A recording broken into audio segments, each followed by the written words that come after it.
Welcome everyone. Thank you so much for being here. Come on in, sir. Grab a seat anywhere you like. Yes. Did I get your pronoun correct? But welcome, regardless. Thanks everyone so much for being here this evening. It's very chilly. We really appreciate this awesome turnout. My name's Tig Filson. For those of you who I've not had the pleasure of meeting, I serve on the Cumberland Town Council, and we are really excited to kind of kick this off.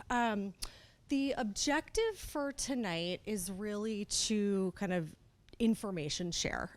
So knowing that we are walking into the referendum on March 5th, we want to make sure that all questions are answered, that you have the opportunity to sit with your neighbors, your friends, your colleagues, folks maybe you haven't met before but are still part of our community, and talk through everything, talk through your questions, your concerns.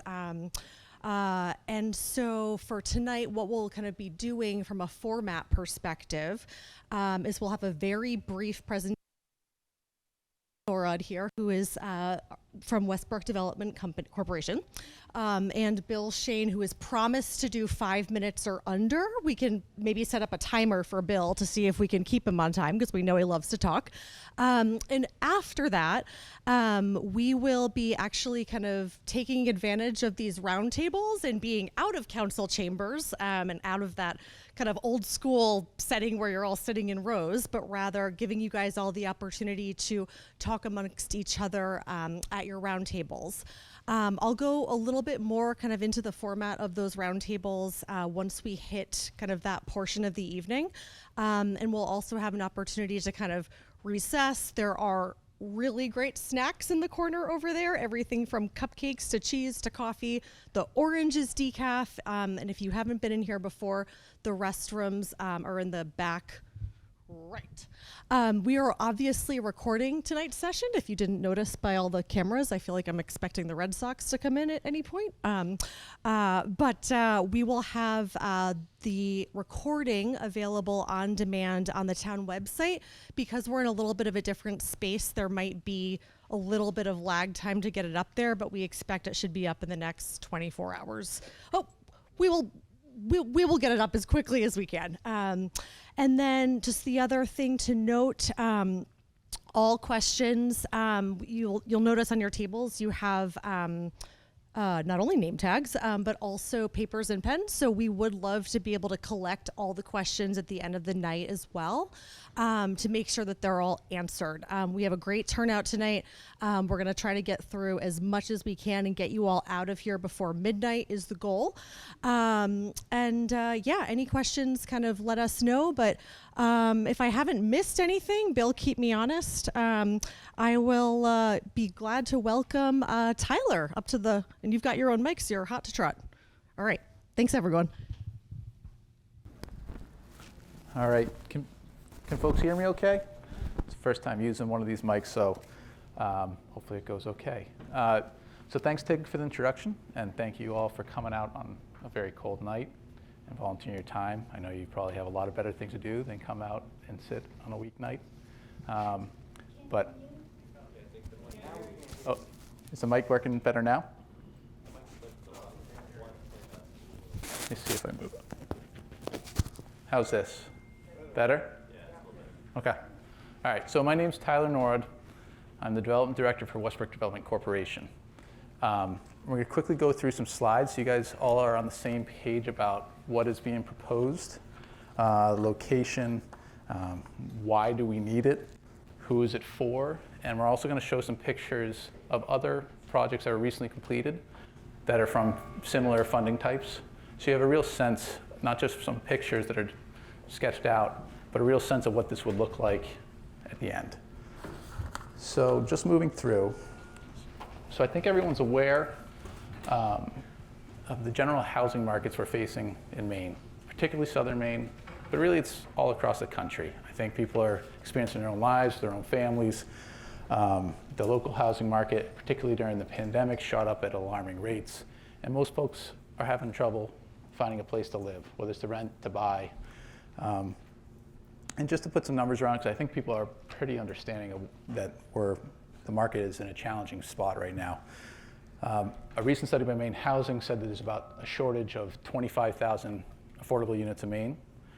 There's another 80,000 shortage of just all housing types. That could be $1 million homes down to middle-class homes, everything. There's also an economic development challenge here, right? I'm sure everyone's heard about it's hard to find people to do jobs these days. The biggest housing costs for living expenses is people's housing. In Maine, over the last decade, we created 1 new house for every 1.6 new jobs. That is not a very sustainable way to grow and maintain your economy. Some of the higher cost of living communities, like Cumberland and other communities around southern Maine, are struggling to find workers because it costs more to live near those jobs. So they need higher wages, and then that gets passed down to the residents. Average market rents, according to a recent study for Cumberland, or this general market, 1 bedrooms, $1,900 a month, 2 bedrooms, $2,500 a month, and 3 bedrooms, $3,300 a month. I don't know about you, that's really not very sustainable. Those numbers are hard even if you're somebody that could probably afford a home a few years ago. What I think is really helpful when you're talking about the larger housing market is start at the top, right? Start at the top of the food chain, which is home buyers, right? They have the most income, and if it's affecting them, it's going to trickle down to everybody else. The housing prices in Cumberland in particular, in the last year or two, depending on what numbers you're looking at, range somewhere between $680,000 to almost $800,000. It's moved around. The pandemic was wild, but clearly that's a lot of money for the median home in Cumberland. If you look at the median income, which has also grown, which is about $144,000, the median income for Cumberland households, they could afford at today's interest rates somewhere in the $400,000 range. So there's a really big disconnect between median income and median home price. And what that does has a trickle effect, right? People can't move on to new homes, freeing up homes for new home buyers. First-time home buyers are stuck renting, and it keeps going down the line and just makes it difficult for everybody else. So that gets us to who needs housing? Who would this type of project be for? Because there are restrictions on who can live here. You have to qualify. You can't earn too much money in order to qualify this because of the funding sources we take to be able to build it.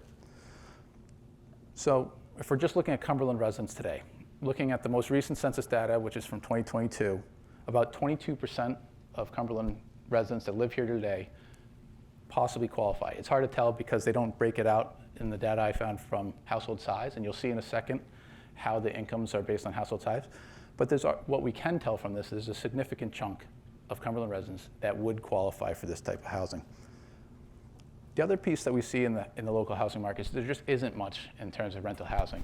And we go back to that point about where first-time home buyers can't enter the market as easy as they used to, where there isn't as many starter homes available. Rental housing becomes very important. If you don't have that available in your local housing stock, it really does a disservice to a lot of your residents. So what I think is interesting, there are a lot of misconceptions or preconceived ideas about who would live in these types of housing. The income levels we're talking about for this project would be anyone earning up to 60% of the area median income. And that changes by household size. So you'll see the chart on the screen. I don't know if everyone in the back can even read it. But effectively, if you're a single person household and you earn less than $50,000, you would qualify. You still have to pay your own rent. So you're not going to earn nothing. You still have to be able to afford the rent. But that's the upper limit. And then it goes up a little bit each person you add until you get to a 4-person household, someone that lives in a 3-bedroom unit, right? 2 parents, 2 kids, could earn up to about $71,000. And so what does that look like? We all talk about how daycare is hard to find. We talk about it's hard to find anybody to work in certain service sectors. People working in nursing homes, right? The average, or the median daycare worker in the state of Maine earns about $37,000 a year. The median person that's working as a nursing assistant in a $4,000 a year. This is who we're talking about. Struggling to find ed techs in your school system when you're struggling to find plow truck drivers. This is who would qualify for this housing. So to get to, I think, some of the more exciting parts, because I don't think a lot of people have seen these plans yet, but there's conceptual plans that we drew up about what fits. Working with the site designs, topography, wetlands, existing trees, existing road openings. And just to orient folks, since it's not here, the land is behind Town Hall, off Drowne Road and Tuttle Road. It's at the site of the 2 baseball fields, and right behind Town Hall, you can see this picture. I'll show you a site plan in just a second, but just to give you a big framework about what's going to happen on site, what consists of these buildings. It's 3 3-story buildings consisting of 107 apartments. A third of them are reserved specifically for seniors age 55 plus. 71 of the units, though, are 1-bedrooms, right? So the majority of the units are 1 bedroom. There's 21 2-bedrooms, 15 3-bedrooms. All the rent that we charge includes utilities. We take care of our own private trash. We take care of our own snow removal, so the town's plow trucks do not need to come down here. That's actually extra beneficial for the seniors, right? You no longer have to shovel or salt your own driveways, snows. We have on-site laundry, community rooms, outdoor seating areas. We also pride ourselves in going above and beyond the local energy codes and building codes, building tighter envelopes using sustainable HVAC systems. We also provide AC to all of our residents, something that's not typically common in a lot of Maine properties. We typically pledge more ADA units, accessible units, in our senior buildings than is required by code. And we also have included in the scope a small new playground. So here's the site. I actually have a pointer to help guide me through this. Hopefully people can see this green marker. But so up at the top, Tuttle Road, here's City Hall, here's Drowne Road. Here's the existing senior affordable housing building in the old Drowne Road School. And so the proposal takes a new road that would go through on the existing parking lot that's currently for the baseball fields, come down. There's some grade change here, which you'll see in a second in the designs. It's about 12 or 15-foot difference. We'll come through. You'll see the buildings. There's a playground here, and then another connecting through to a satellite parking lot, which has an additional 49 parking spaces, and another roadway out that cuts out into Tuttle Road. Here's a street view, conceptually, of what it would look like if you're passing by on Drowne Road. So remember I talked about that topography change of 12 to 15 feet. That basically hides one of the stories of the building.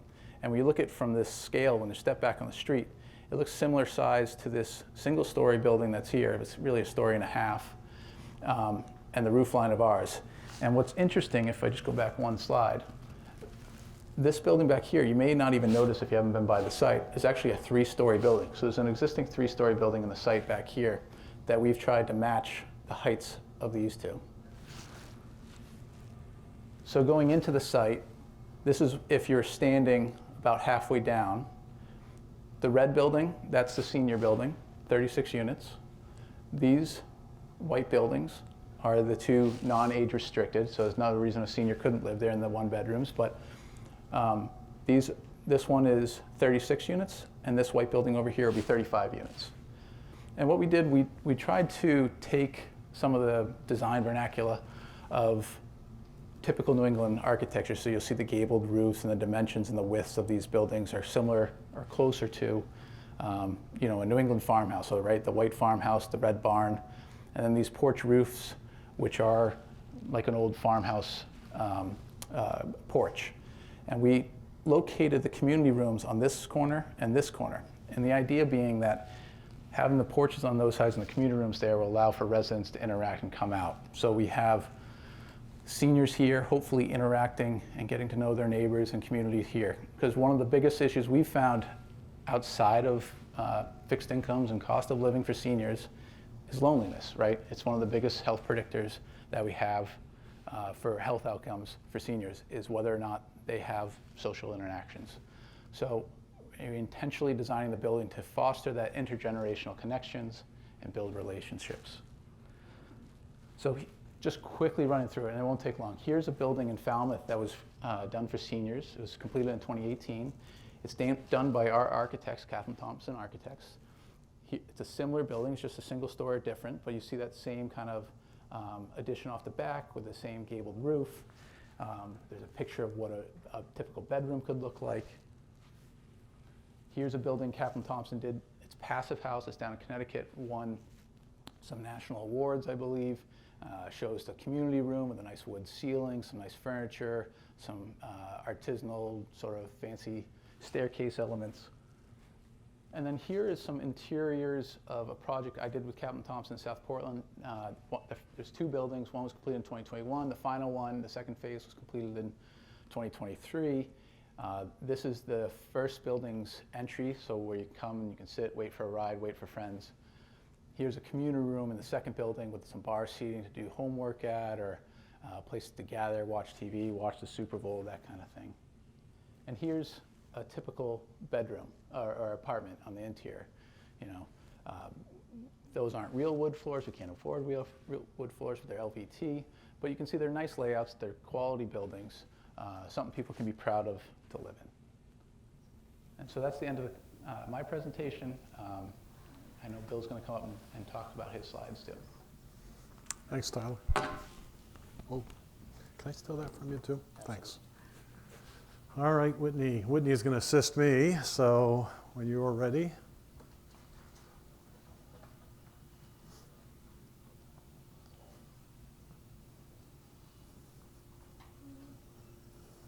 Oh, I thought you had that on the bottom. No. Okay. There we go. Back to the top. Okay, we can, I think everybody has seen Tyler's slide, so we'll skip this one. It's just what the project was, designed by Westbrook Development Corporation, just kind of reinforcing what 60% of area median income was for one person up to 5 people here. And now we get to what the municipal impacts are for this project. And the major services for the town that the town provides are obviously fire and EMS, police, public works, solid waste. And all of those obviously have a cost. So can we go to the next slide? But with municipalities, it's not a linear progression as expenses come in. A house gets built, we don't automatically add to the budget. What typically happens is we kind of go along a plateau almost until the municipal services can't absorb any more service, and they have to basically add staffing and expand the services so they go up to the next plateau. And that's how it continues. It's not a one-to-one progression, but I wanted to give some cost associated with that. So be careful when people show you graphs. Can we go to the next graph? This is one that always has bothered me a little bit. When we look at the progression of our tax rate over the last 5 years, up here is the school graph. It looks fairly flat. The municipal graph has a little bit of sag in it, but this is the important side to look at. Those gaps are $2. So the graph almost looks like it's flat and we're moving along a very flat plane. Go to the next one, Whitney. Now, when we look at really how life happens, it happens more on the municipal side on a 20-cent gap basis. So when I talk about going along a plane back in 2015, the municipal services were about $5.13 of each one of your tax dollars. And then it came up in 2016, and then here we came along for several years on a fairly flat plateau, and then we went up again, and then we came back down. This is unusual to come back down like this, and that was COVID. Basically, the town froze their budget for a year, and the budget still expanded. We still built houses. We build about 45 houses every year. We've done it for over 20 years. Our number was the same, but now it was part of a bigger number. So it looked like, in fact, that the impact was smaller, and it was actually on your tax rate. It went down to 541, and then it started climbing back up again until it hit 2006 in 2024, which we're in now. We're at about $6 per mil is what we pay for municipal services. So it just kind of goes on a 4 to 5 year plateau, and then we get to a place where we have to expand services. We have to add a paramedic. We have to add a police officer. We may have to add a plow route. Those are the types of things that we look at when we examine our municipal budget each year. But typically, we're around 2% a year, and we have been for quite some time. So Whitney, could you go to the next slide, please? This is a tougher one to see. This is the neighborhood, or TIF District 8. And that includes the 107 homes that will be in Ocean View. It will include Stiles Way, the properties on Stiles Way. Right now, they're all municipal. And then the 107 units of the apartments, which would be located right about there. So can we lift that up a little bit, the bottom of that slide? Can you pick it up a little? Yeah, there you go. Thank you. So when we look for the cost for the housing new development, Tyler went through the cost, and it's really a self-contained community, meaning that it's not paying for, we're not asked to basically maintain the roads. They're going to be basically plowing and maintaining and building those roads. Those are all paid for by the developer. The trash, which honestly is about $140 a home in Cumberland, but they have their own trash receptacles, and they'll be contracting out privately for their trash disposal. The grounds maintenance, they're not asking us or our parks crew to come in and mow any grass or maintain anything. They do that. The building maintenance, we're not budgeting for future replacement of roofs or electrical systems or air conditioning systems or anything that we do typically like we do today at Hawthorne Court. That's its own enterprise fund, meaning it's paid for by just the rents that it generates. So it's similar in that vein that they're not asking us for anything related to that. So what are the costs? And when I have truly struggled with this when I looked at a self-contained neighborhood. I looked at police, and we typically do about 10,000 calls a year for service. So I said, okay, what have we generated on the apartment complex on Route 1? There's about 96 apartments or so, and then there's 45 single-family homes. To that neighborhood, we have done about a call a month. So I said, all right, 112 calls per year is $190 a call. That's just the police budget divided by 10,000 calls. It comes out to $190 a call. So there's about $2,300 in cost for that. For fire and EMS, a little bit more expensive. They're almost $1,000 per call. And they were about a call a month as well. So that's a little over $12,000. Can we go to the next slide? Then I looked at traffic. And when we figure out the number of units at 107 units, apartments generate about 70% of what a household does for traffic volume. Each and every one of our own homes generates about 10 trips per day.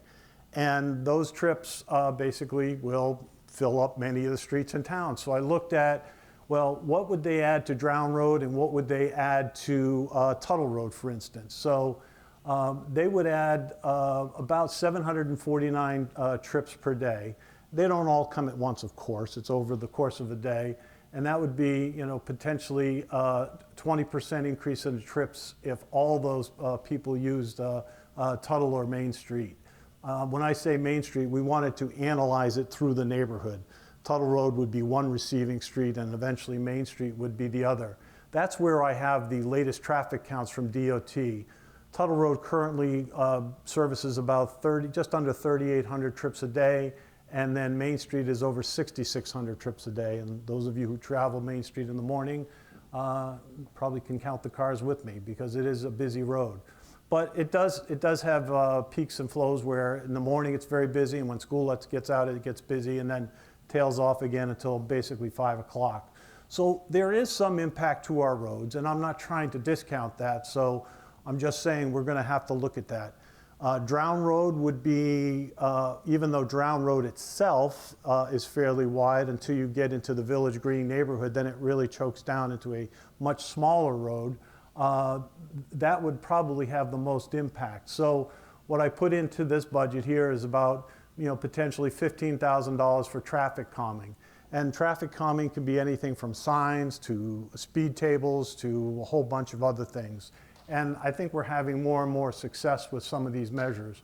The signs that we have put up around town, if you watch cars in front of you, the sign usually flashes red because they're going too fast, and then it turns to green before they usually get up to it.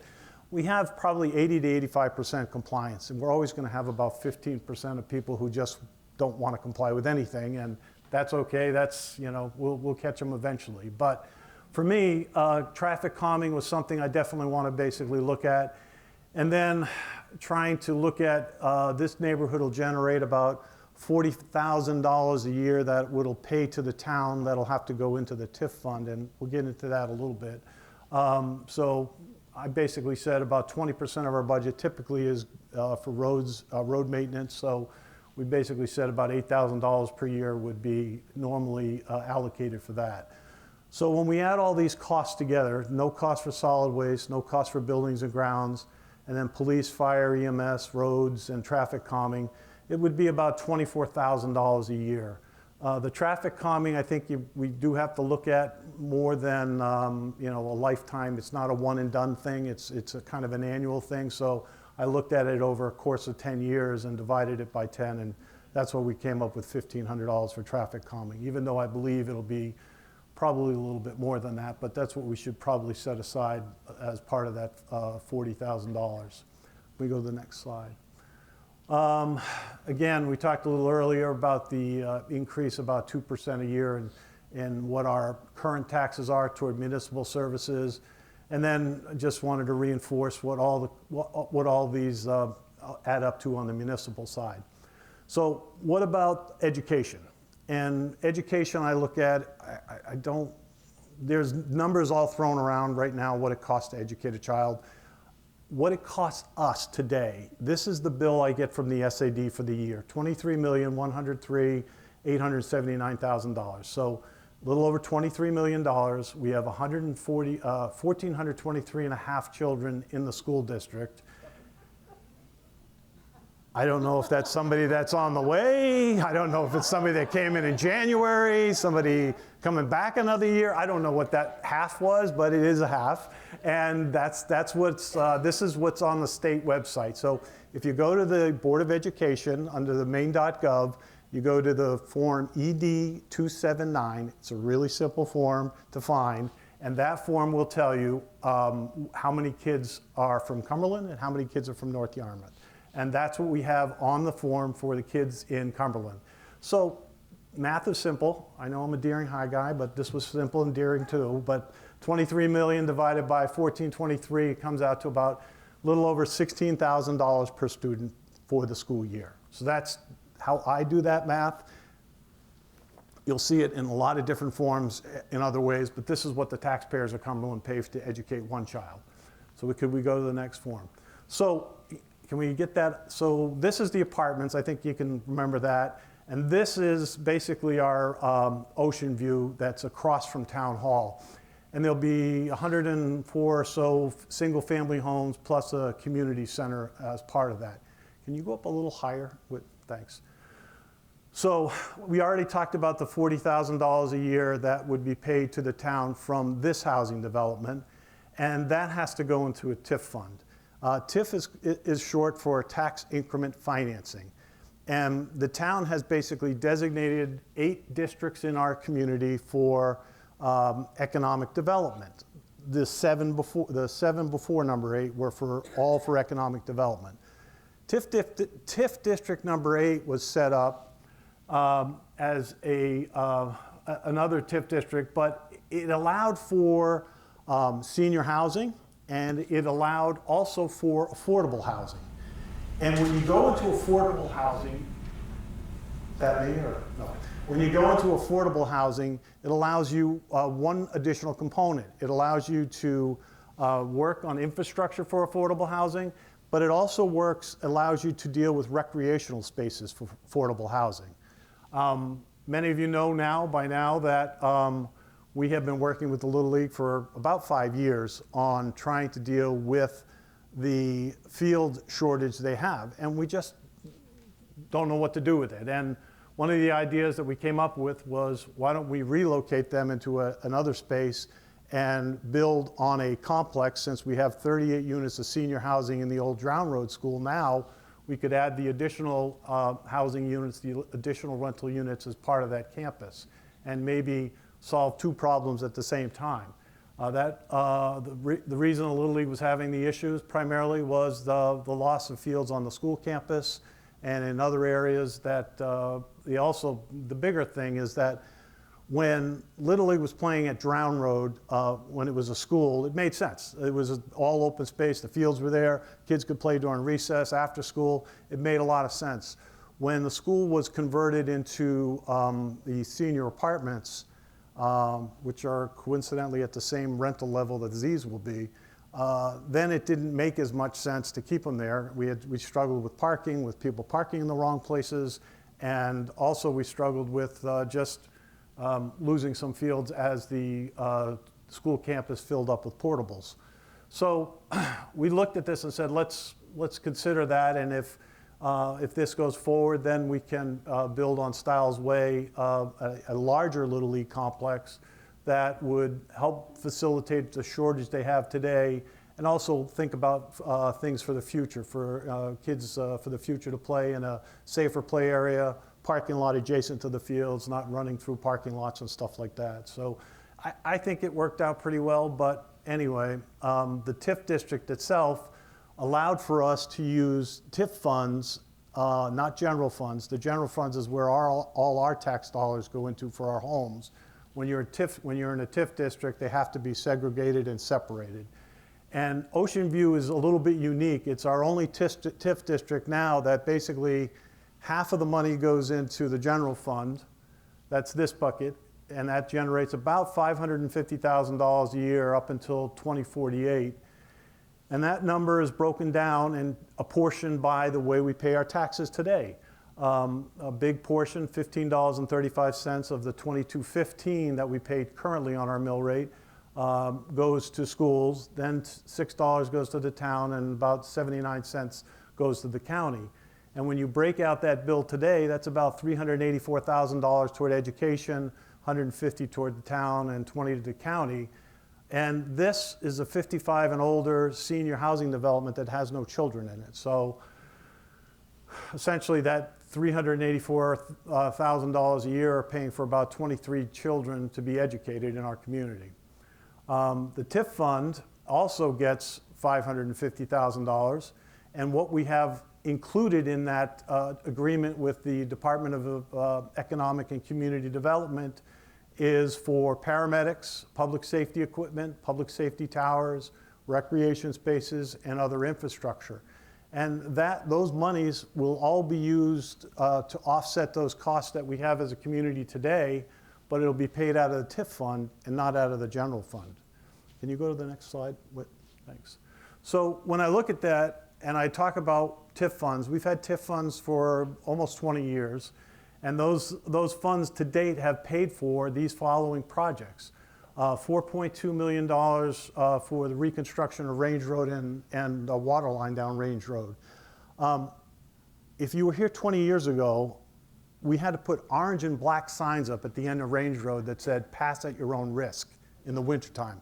And that was no joke. That was absolutely serious, because the road was almost impassable. The frost heaves in that road absolutely destroyed it, and if you had anything but a pickup truck, you struggled to get from one end to the other without bottoming out your car. We spent $4.2 million out of TIF monies to rebuild that road because we were extending the water main over toward West Cumberland, and that was part of our economic development plan. That still has a little ways to go. We've got to get from about just beyond Bruce Hill Road to Route 100, and that water line will get completed as we come down the hill. We've almost connected that water line loop all the way from the fairgrounds. Eventually it'll get up to where J Brothers and Range Road intersect. And when that is complete, that'll be an entire loop of water, which will be a tremendous source of fire protection and a source of public water for our community. We also used that money for reconstruction of Blackstrap Road, for the Route 100 water main and drainage improvements that we have out there today. And we're also, for the future, we're looking at using about $1 million of that, or $1.5 million toward building a roundabout. We'll know this spring if we were successful in getting a federal appropriation for a $14 million roundabout out on Route 100. And that roundabout will be right smack in the middle of Blackstrap, Skillins, and Route 100. Excuse me. And we'll have sidewalks on both sides of the street from Skillins Greenhouse all the way down to the bottom of the hill at Castle Rock. So it's a little over a mile of sidewalk on both sides. So it's going to be a pretty cool project in a few years if it gets passed this spring. We also did reconstruction of Blanchard Road and Skillens Road and brought the water main all the way from the fairground all the way out to the fire station in West Cumberland. We looked at, we just did extended the sewer on Main Street, did some major improvements on Main Street, and included a lot of safety devices. That's where you have those pedestrian activated flashing lights now on many of the crosswalks on Main Street as well as on Tuttle Road. And then that Route 1 center turning lane, all the way from, almost from the Falmouth line to the Yarmouth line, was about $1 million. That was all done out of TIF monies. And we talked about the safety improvements on Main Street. So that was about $17.8 million that came out of the TIF funds. If we had to use the general fund, we would have probably added about $5.65 to the mill rate to basically pay for this list. And it would have probably taken an additional 40 years because we're only about 25 to 30% of the tax rate, and it's just not possible to squish all these capital projects into the general fund in a short period of time. And that's primarily why we entered into the TIF mode with our economic development plan to get businesses on Route 1. I think you'd be surprised if I tell you we have probably over 350 jobs on that Route 1 corridor now. In 2002, I'm trying to think, maybe Toddle Inn was there, and I'm trying to think what else might have been there, but there wasn't a lot on Route 1 at the time.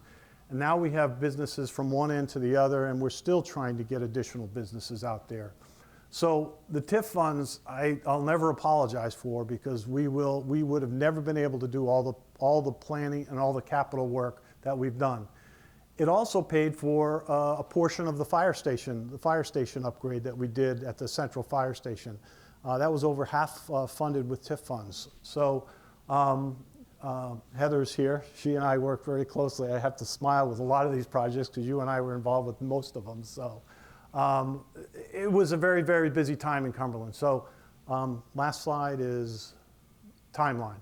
So what's next when all this gets ready to go? On March 5th, the council has put this to the voters for a vote. And that'll be, absentee ballots will be ready by February 5th. I've talked to the town clerk. She's ready to go. So if you're interested in that, you can sign up with her at any time. If you sign up now, she'll just put you on the list for it. She's not going to give you an absentee ballot, but you can sign up, and she'll get you a ballot early in February.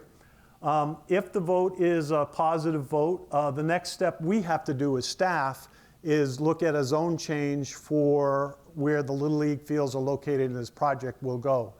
This is presently located in the RR1, which is a four-acre zoning zone, a residential zone. The zone that's adjacent to it, where Village Green is located and the 38-unit apartment zone, is the Village Mixed Use Zone, VMUZ. And that would allow for this use to occur. Without it, it can't occur. So full disclosure, that zone change has to happen before the planning board can even hear this project. So we're expected that would happen in April with a positive vote in March. And then over the course of the summer, we see this project landing at the planning board. And that's when they look at all the environmental impacts, they look at the traffic, they look at everything included in any type of development. And they are very thorough in their review, and we hope that we can get through the planning board during the summer. And that would tee this up for a round of funding with Maine State Housing that comes due sometime in November.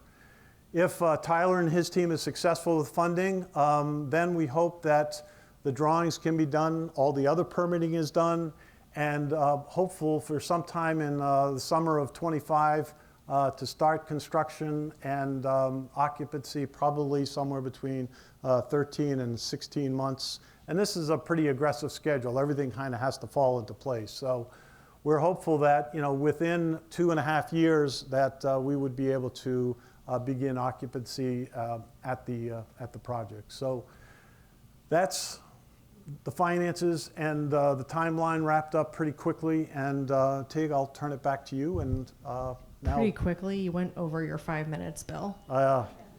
Good Yes, thing it was sorry. good. It's a good thing it was good information.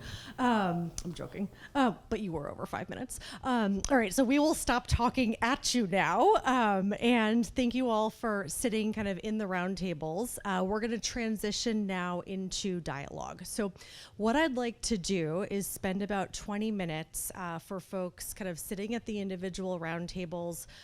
Just kind of start talking amongst yourselves. What are your concerns? What are questions that are lingering? And on each table, you'll find a pen and a pad of paper.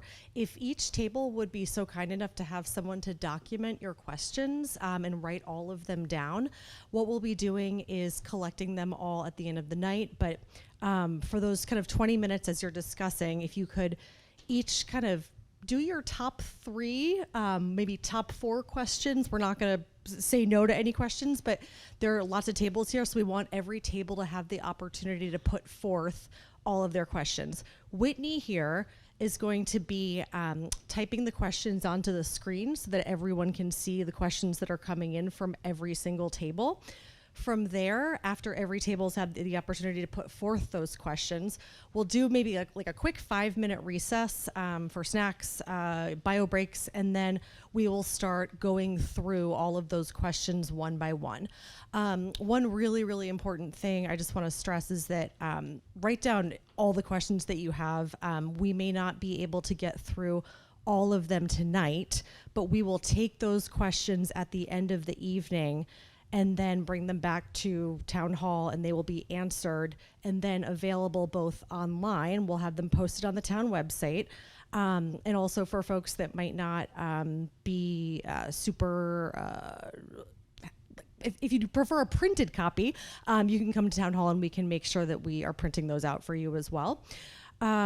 Many folks also submitted questions ahead of time. Thank you for that. All of those will be included kind of in that larger list of questions as well.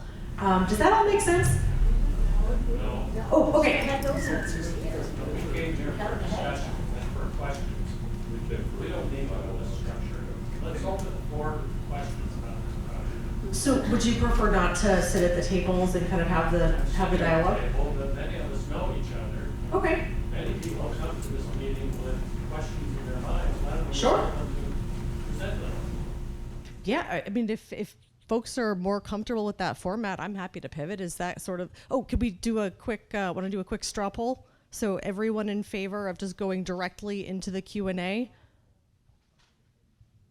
All right, all those opposed? It's good to be a vanguard once in a while. All right, that works. Bill, Tyler, are you guys comfortable with that? Okay, perfect. We will transition right in. Whitney, is there anything that you need, or are you hot to trot? Okay, great. Who would like to be first? All right. If you wouldn't mind just telling us your name. I'm Mary Ryer, and I've been in Cumberland for about 40 years almost. Are the apartments that are scheduled for the senior citizens, are those handicapped accessible? Is that what they're anticipating? People that are going to be maybe moving from their homes within Cumberland into these apartments? It says it's on. Sorry, you can't hear me. I'll try to speak up. I think we might want yeah, folks at home. Okay, you can hear me now. So, in our senior buildings, there's more than one type of accessible designs that we implement. So there's sort of different levels. There's a type B, a type A, type B, and C. And without getting too far into the weeds, there's like a really accessible, right? You're thinking about somebody in a walker or wheelchair. So what we typically do on our senior buildings, we build more of those, right? A roll-in shower, a seat that's already installed in the shower, grab bars, all the door frames in all of the units, even if they don't have that extra level of accessibility, will have door frames that you can get and walk through without scraping your knuckles or a wheelchair through, that kind of thing. And then they also are designed with areas to maneuver a walker or a chair or a fall zone so the door doesn't hit you if somebody hopefully doesn't, but if they did have an accident. And then also in those more prescriptive, the higher level ADAs, they'll have certain amount of storage space cabinets that are lower. So somebody that's sitting in a chair can access things on their countertop while cooking, or controls on the stove or up front, right? So they're not reaching way to the back of the stove. So there's a lot of those little elements. And what we typically do is we build in on a project this size, maybe like 6 extra above code. Plus the buildings we're designing are more accessible than almost every other building you'll come across in your life. You must have an elevator in there. Oh, sorry. It looked like it was. Just for the folks at home. I said there must be elevators that look like it's 2 stories or 3. Okay, so. Yes. Oh, here we go. Okay. So yes, 3-story buildings, a central elevator in all 3, right? We're thinking people, if you had a child or if you have groceries, you're bringing them in through the elevator, you don't have to walk them downstairs. But obviously, we're also for folks that are used to it, like, I'm sure Cumberland, like many other towns, has a special education program, right? And it might be physical, it might be mental. There are folks that also need these accessibility features or different types of units that are harder to find in the market, right? They can live there, they know the rent's stable. We have people that we employ to help everyone navigate things from healthcare to jobs or any issues they might go on, get a ride, right? So a lot of our tenants don't drive because of physical or mental issues. So that all comes into play. Great question. Who's up next? Yes, I'm David Fitz. I live on Tuttle Road. I noticed in your sketches that there were no photovoltaics, and it looked in the interior, I didn't see any heat pumps or any of the... That's a great question, and something that's close to my heart. So I've been working a lot on sustainability measures across the state. The new green bank that's hopefully coming online and getting funded by the federal government. I've been on a bunch of different task forces, and one of the reasons we chose this architect is they are a leader in sustainability. So they give speeches all around. The lead principal, Jesse Thompson of Kaplan Thompson Architects, was just down in Boston recently giving a talk on how to do sustainability in a cost-effective way, right? It doesn't have to be expensive. So the 2 buildings I currently have under construction in Westbrook right now, both senior buildings, they both have solar on the roof.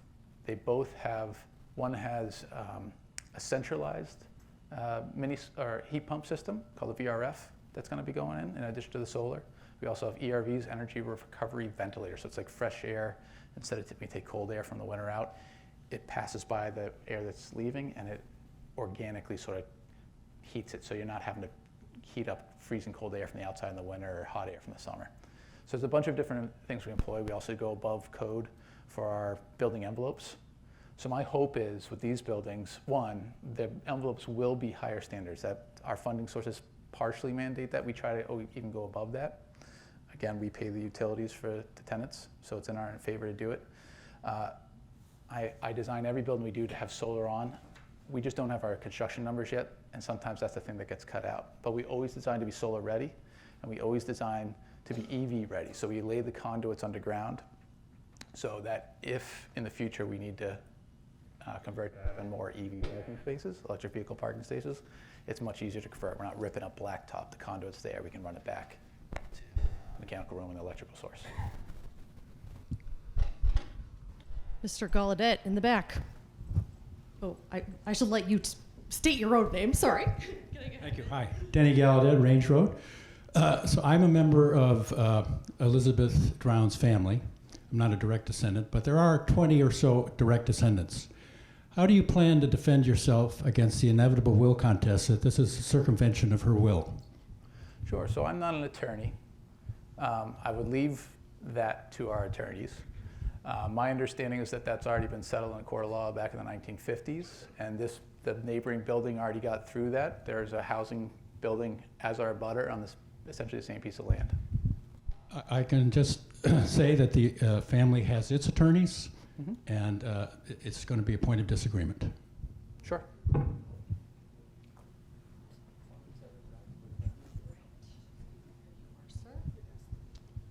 Good evening. My name is Dave McLaughlin. I'm a North Yarmouth resident, by the way, but I'm on the Cumberland North Yarmouth Tax Advisory Group. By the way, I think the tax impact on this is about 2%.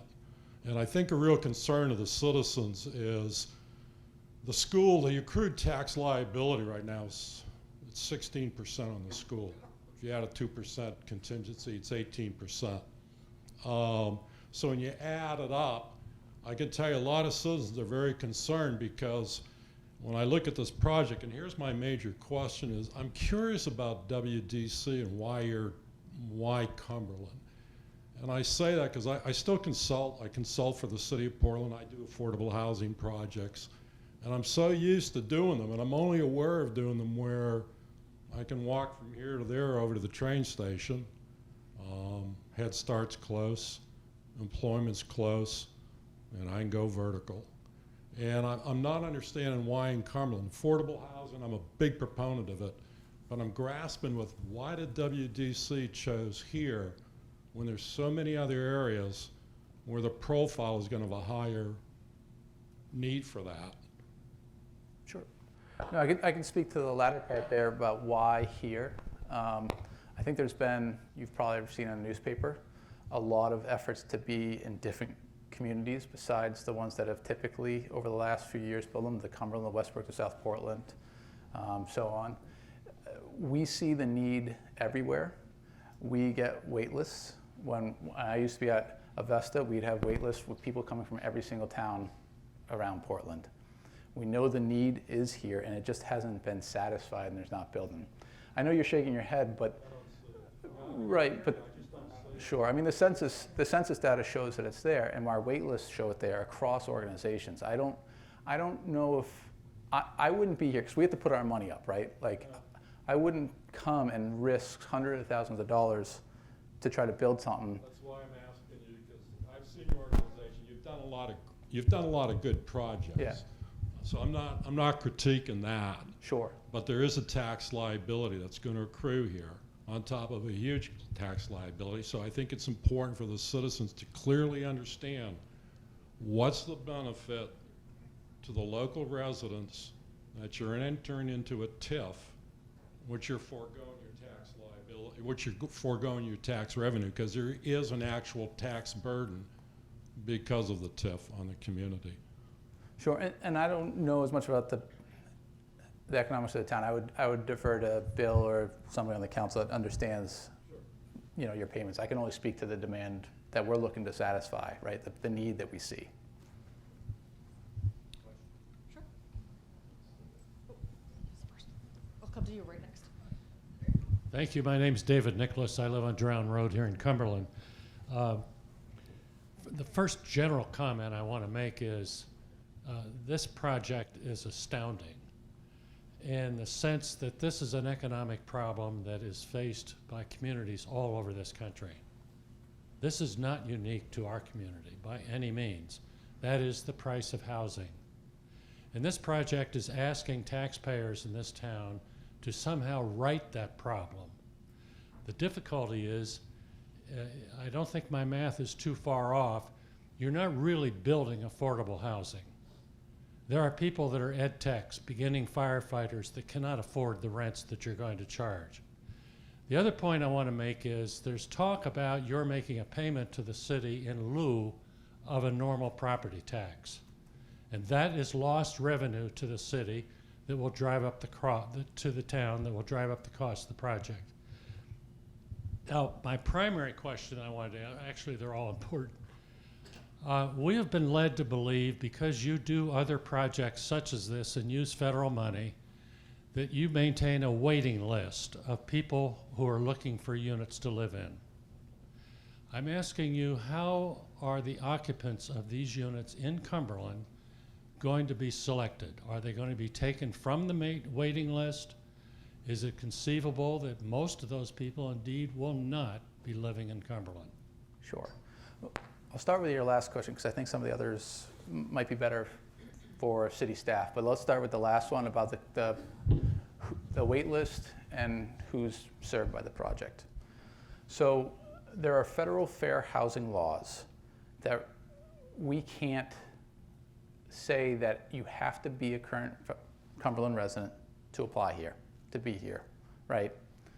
The things that we typically see is when it's known in a community, one, you start from day one advertising, right? The best way to get into the building, because usually you don't have turnover all the time because there's not any alternative housing that you can afford elsewhere. So the initial lease up is a very important driving factor on who lives in the building. To that end, what we found that works really well is a marketing campaign locally, right? You give the schools notice, town workers, you put it on all the town social media, everything you can, right? The library, and you get the word out locally. Now, I think a lot of folks in the town are starting to really hear about the project, right? And we'll know if it goes forward. And we open up the wait list early, but marketing is the piece that we're under control about. So you do have a waiting list? We don't have one yet. We don't typically open those until you're under construction because we don't know. So typically what we do is we open up a waiting list about 6 months in. People's situations change. You don't want to do it 2 years ahead. What if they leave? What if they all of a sudden make too much money, they get a new job, right? And don't qualify anymore. So when you're under construction and about 6 months before you open the doors is when you typically do your big push for marketing and try to get people on the wait list and start. Somebody local or somebody in Massachusetts? Yeah, I don't know how they'd find out about it, but sure. We're not allowed to discriminate. What I think is interesting though is, so right now, if you look at census data and the area median income and what it costs to buy the median home in Cumberland, roughly about 60% of the people who currently live here could not afford to be here again if they had to buy new and were first-time home buyers. We're building not just for current residents, it's for people that have connections here. So family members, you grew up here, you can't afford to move back, people that want to be close to their family members, people who live here and work here or just work here. So I think this housing stock benefits Cumberland in many different ways. Just to conclude the point, it's not possible to build this project and make it available to Cumberland people. It will be available to Cumberland people. We cannot say Not exclusively. We cannot say exclusively. That would be against federal fair housing laws.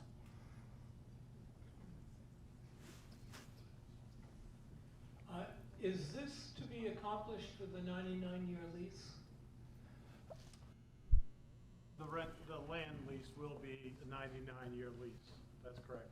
And how long is the period in which the affordability requirements will be in place?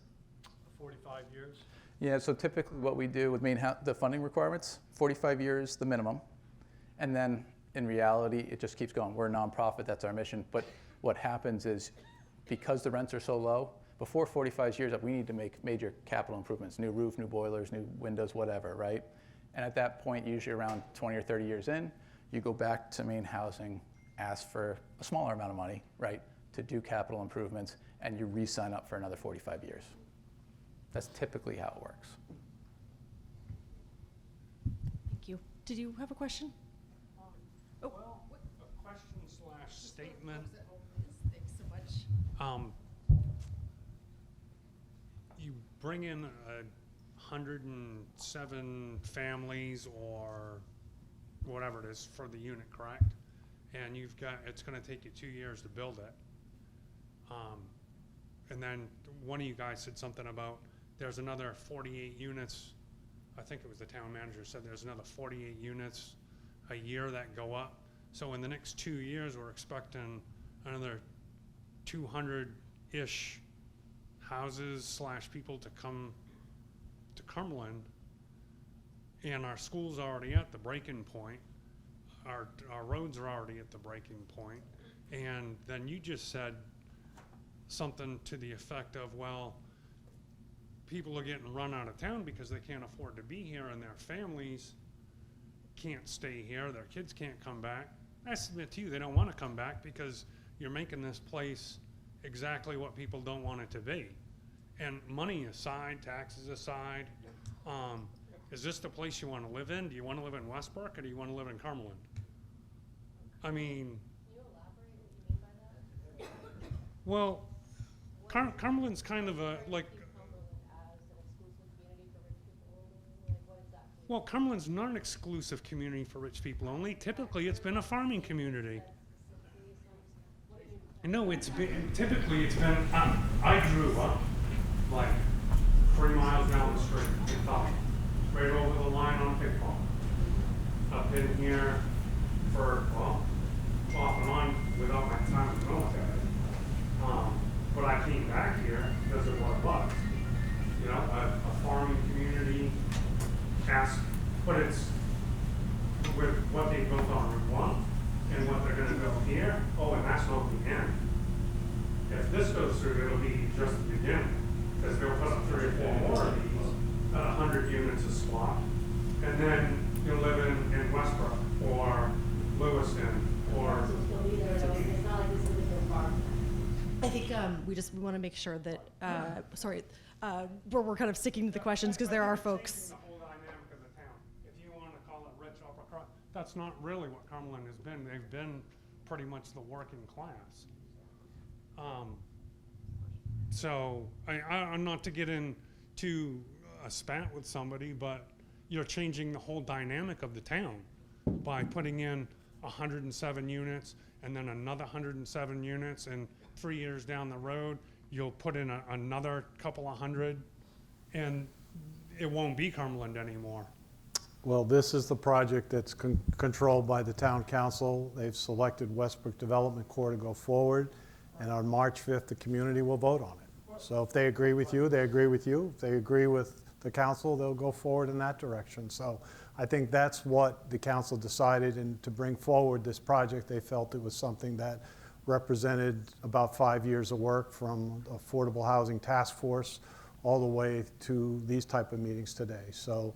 And I understand that, but I mean, there's also the thought that, why does anything need to change? I mean, there is that. There's a $100,000 gap between what a affordable income in Cumberland is today and what an affordable house is in Cumberland today. And that gap is insane. We're not going to change the way our community is heading unless we help diversify the housing. And this helps diversify the types of housing offerings we have so people can stay. Hi, I have a question here. My name is Patrick Beecham. I live over on Greeley Road Extension. I had a question. This one's not really based on like the demand side and everything that we've been talking about, issues in the community, et cetera. It's more, wanted to hear more about like your past projects and the impacts they've had in the communities that you've been established in already.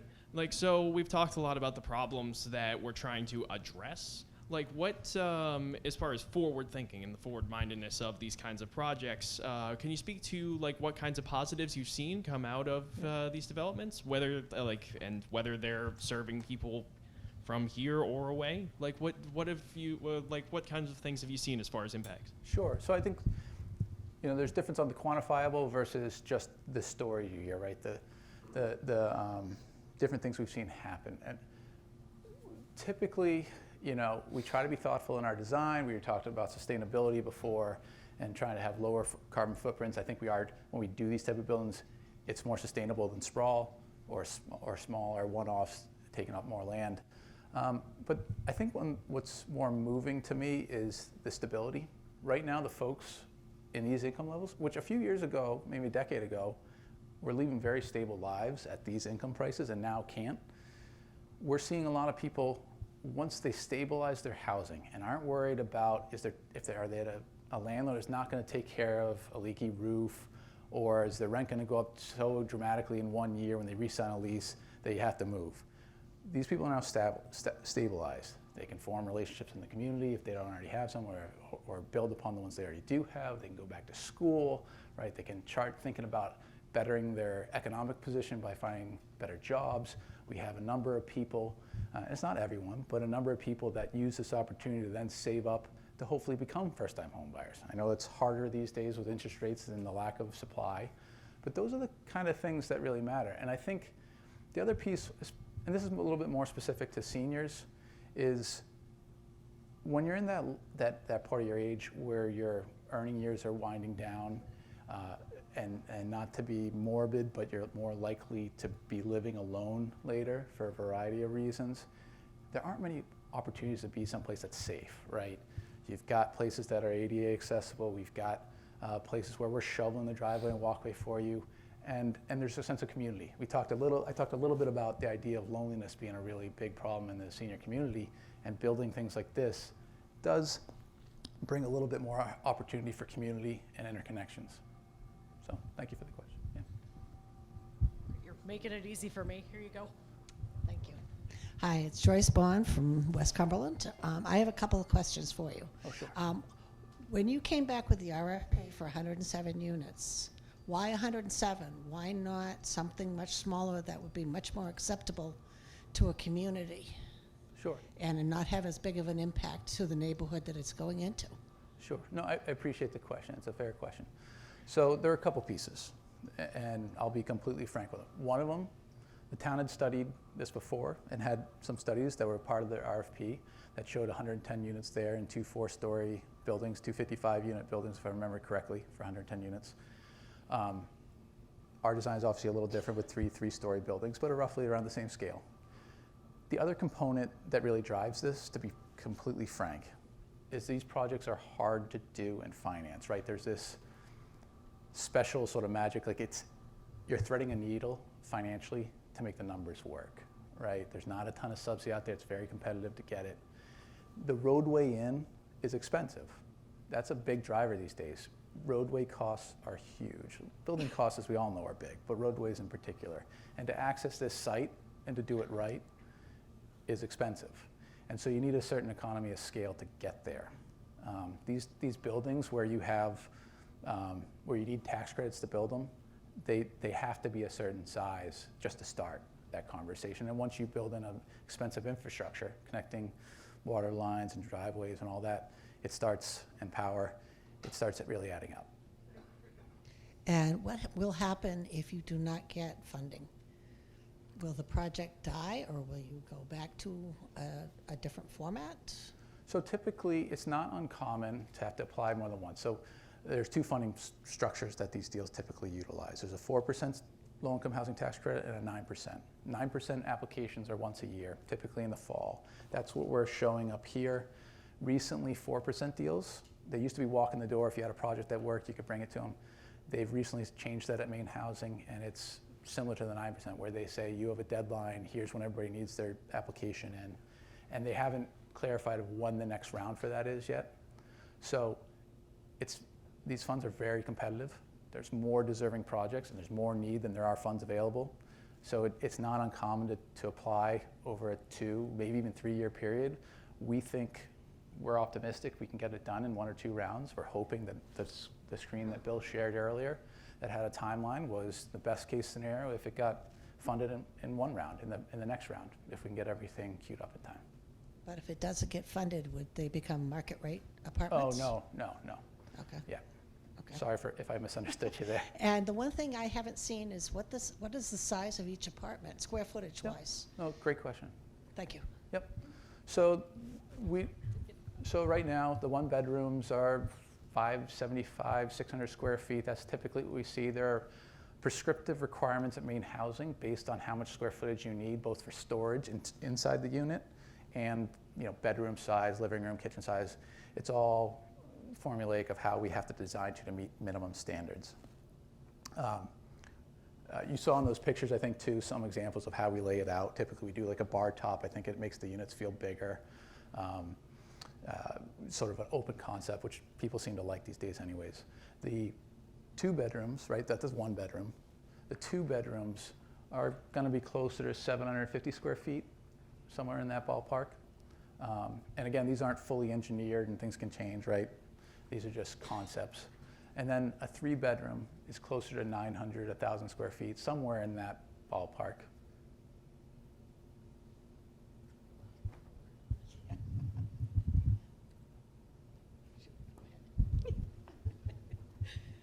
You answered one of my questions, which was about giving priority to Cumberland residents, which you said you can't. I have a question, though.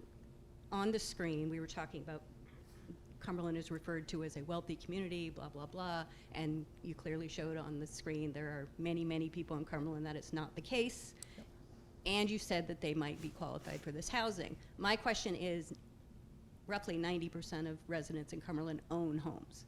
It's been said before, people who are struggling paying their taxes should just sell their homes and they could move into these apartments. If somebody owns a home, which is now valued at, you said 600 to 800,000 is the median, that does not sound particularly needy to me. Affordable housing. What assets count? Does the sale of your house count? Does your 401k count against you? If you have a pension, are those people that you're saying, which would probably include me, would qualify for this housing, actually qualify for housing if they're selling a home for $400,000, $500,000, $600,000, $800,000? Sure. No, I think that's a great question. And I don't want to get too far in the weeds, but the question came up before when we were talking to council, because it's a lot to wrap your head around. There's a lot of federal regulations. And so I don't want to put my foot in my mouth and speak too specifically, but I'll give you the general sense. And if you have real specific questions, I can find an expert for you that actually does that every day. The long and the short of it, it's not uncommon for people to downsize. And I'm thinking about the folks that, one, income qualify, their house got really expensive, right? The maintenance, I mean, we have the oldest housing stock in the country in Maine. I know why they'd want to move. Right. Would they qualify for affordable housing if they've sold a $500,000 home? Yes. And now have $500,000? Yes, it's possible. So there's an asset test, and it's fairly forgiving because they don't want to disencourage that completely, right? But they also don't want somebody that also has a yacht to then take advantage by playing games with their numbers, right? But it does not preclude someone who needs that type of housing, that income qualifies. It's just that your assets, right, that aren't your income on your tax return, there's a formula for how that gets calculated, but you'd want to look at it more specifically. So if you know someone or have those questions, I think we can get you more specific areas. 401ks and all that assets. Yeah, but it's not. Oh, retirement doesn't count anymore. Oh, perfect. Okay, so retirement doesn't count anymore. But like if all of a sudden you cashed out your house, right? Right. Yeah, but it could tip you. You're house rich, but cash poor. Yeah, it could tip you over the income scale, right? But it's not. It's a case by case thing, so it's really hard to answer. Okay. Right now. My other question is, the town manager has said people move into this housing, their circumstances improve, and they no longer meet this criteria or whatever the wiggle room is, that they can continue to live there, which. Is that correct? They don't get kicked out, is what I said. They don't get kicked out of the house because they got a raise at work. Yeah. So it's a federal. Oh, I know. There's a grace period at some point, correct? So there's a couple things. One, if you had market rate units in your building, which we aren't proposing which here. You don't, right? Right. The requirements of the programs require that you then, when their lease comes up and there's an empty, they become a market rate unit, so then their low income one could go back to somebody that is. That's not the case here, so I don't want to spend too much time on that. So it's not a realistic proposal that somebody's going to move into this housing, fall in love with the town of Cumberland, make $72,000 or whatever the income is, and buy a house in Cumberland. Well, I think which is what we've been. Well, I think what's more likely to happen. The rosy picture. Well, I think what's more likely to happen. We don't, and I don't think the program, the way it was designed, wants to discourage people from bettering their position, right? They want them to go back to school, they want to get certifications, get raises at work. You don't want to disincentivize people from bettering their position, right? And so over time, yes, they may start making more, and they're not going to be forced to leave because of that. But I think what you start seeing, like we were talking about square footages and things like all those things, I would hope, and we had mentioned before, that some of these people become home buyers, right? First-time home buyers. That's more likely to Not in Cumberland. That's part of the problem, right? But so what happens? You reach or exceed the income level. Clearly, you don't stay in affordable housing forever if your income. I'm not understanding why you're saying you're not getting kicked out. Yeah. Once you're in, you're in. So realistically, these people could be making $100,000 and they're taking up an affordable housing apartment because they were in there when they made 40. Yes. I think eventually they would have enough money to be more selective and get more square footage, let's say. But yes. I want to make sure everyone gets an opportunity to ask their questions. And so if we want to kind of, at least in this initial round, make sure the mic gets around. So if we could do 2 questions per person for this initial. Catherine, I will pivot over to you if you're ready. Great, I'm ready. Hi, thanks for doing this. My name is Catherine Pelletreau. I live on Drowne Road. Excuse me, I'm really frustrated by some of this presentation. I want to quote you. Sure. A lot of tenants don't drive because of physical or mental issues. Have you driven around here? Do you know what downtown Cumberland is like? No grocery stores. People going to drive, If they don't have a car, this entire community, you have to have a car to get your errands done, to get your groceries, to get medical care, to get to the pharmacy. I mean, we have no public bus. So that's one. And then the second is by Bill's own admission, the traffic on Drowne Road is a huge problem. And I have not heard a reasonable solution to that problem. All I've heard is there's going to be just as many cars going through right in front of my house, but there's going to be some effort to perhaps slow them down. Nothing to reduce the number. Well, Catherine, those are good questions, and a lot of those questions will be dealt with through the planning board because they have to do a traffic analysis as part of their submission. Your neighborhood is unique in a sense that it doesn't generate 10 trips a day. We had a speed trailer there last year, and you barely got to 7 trips a day from the people that lived in that neighborhood, all the way from the apartments down to Wyman Way. Your road, when this project was first presented to the council, was presented only with an entrance and an exit to Drowne Road.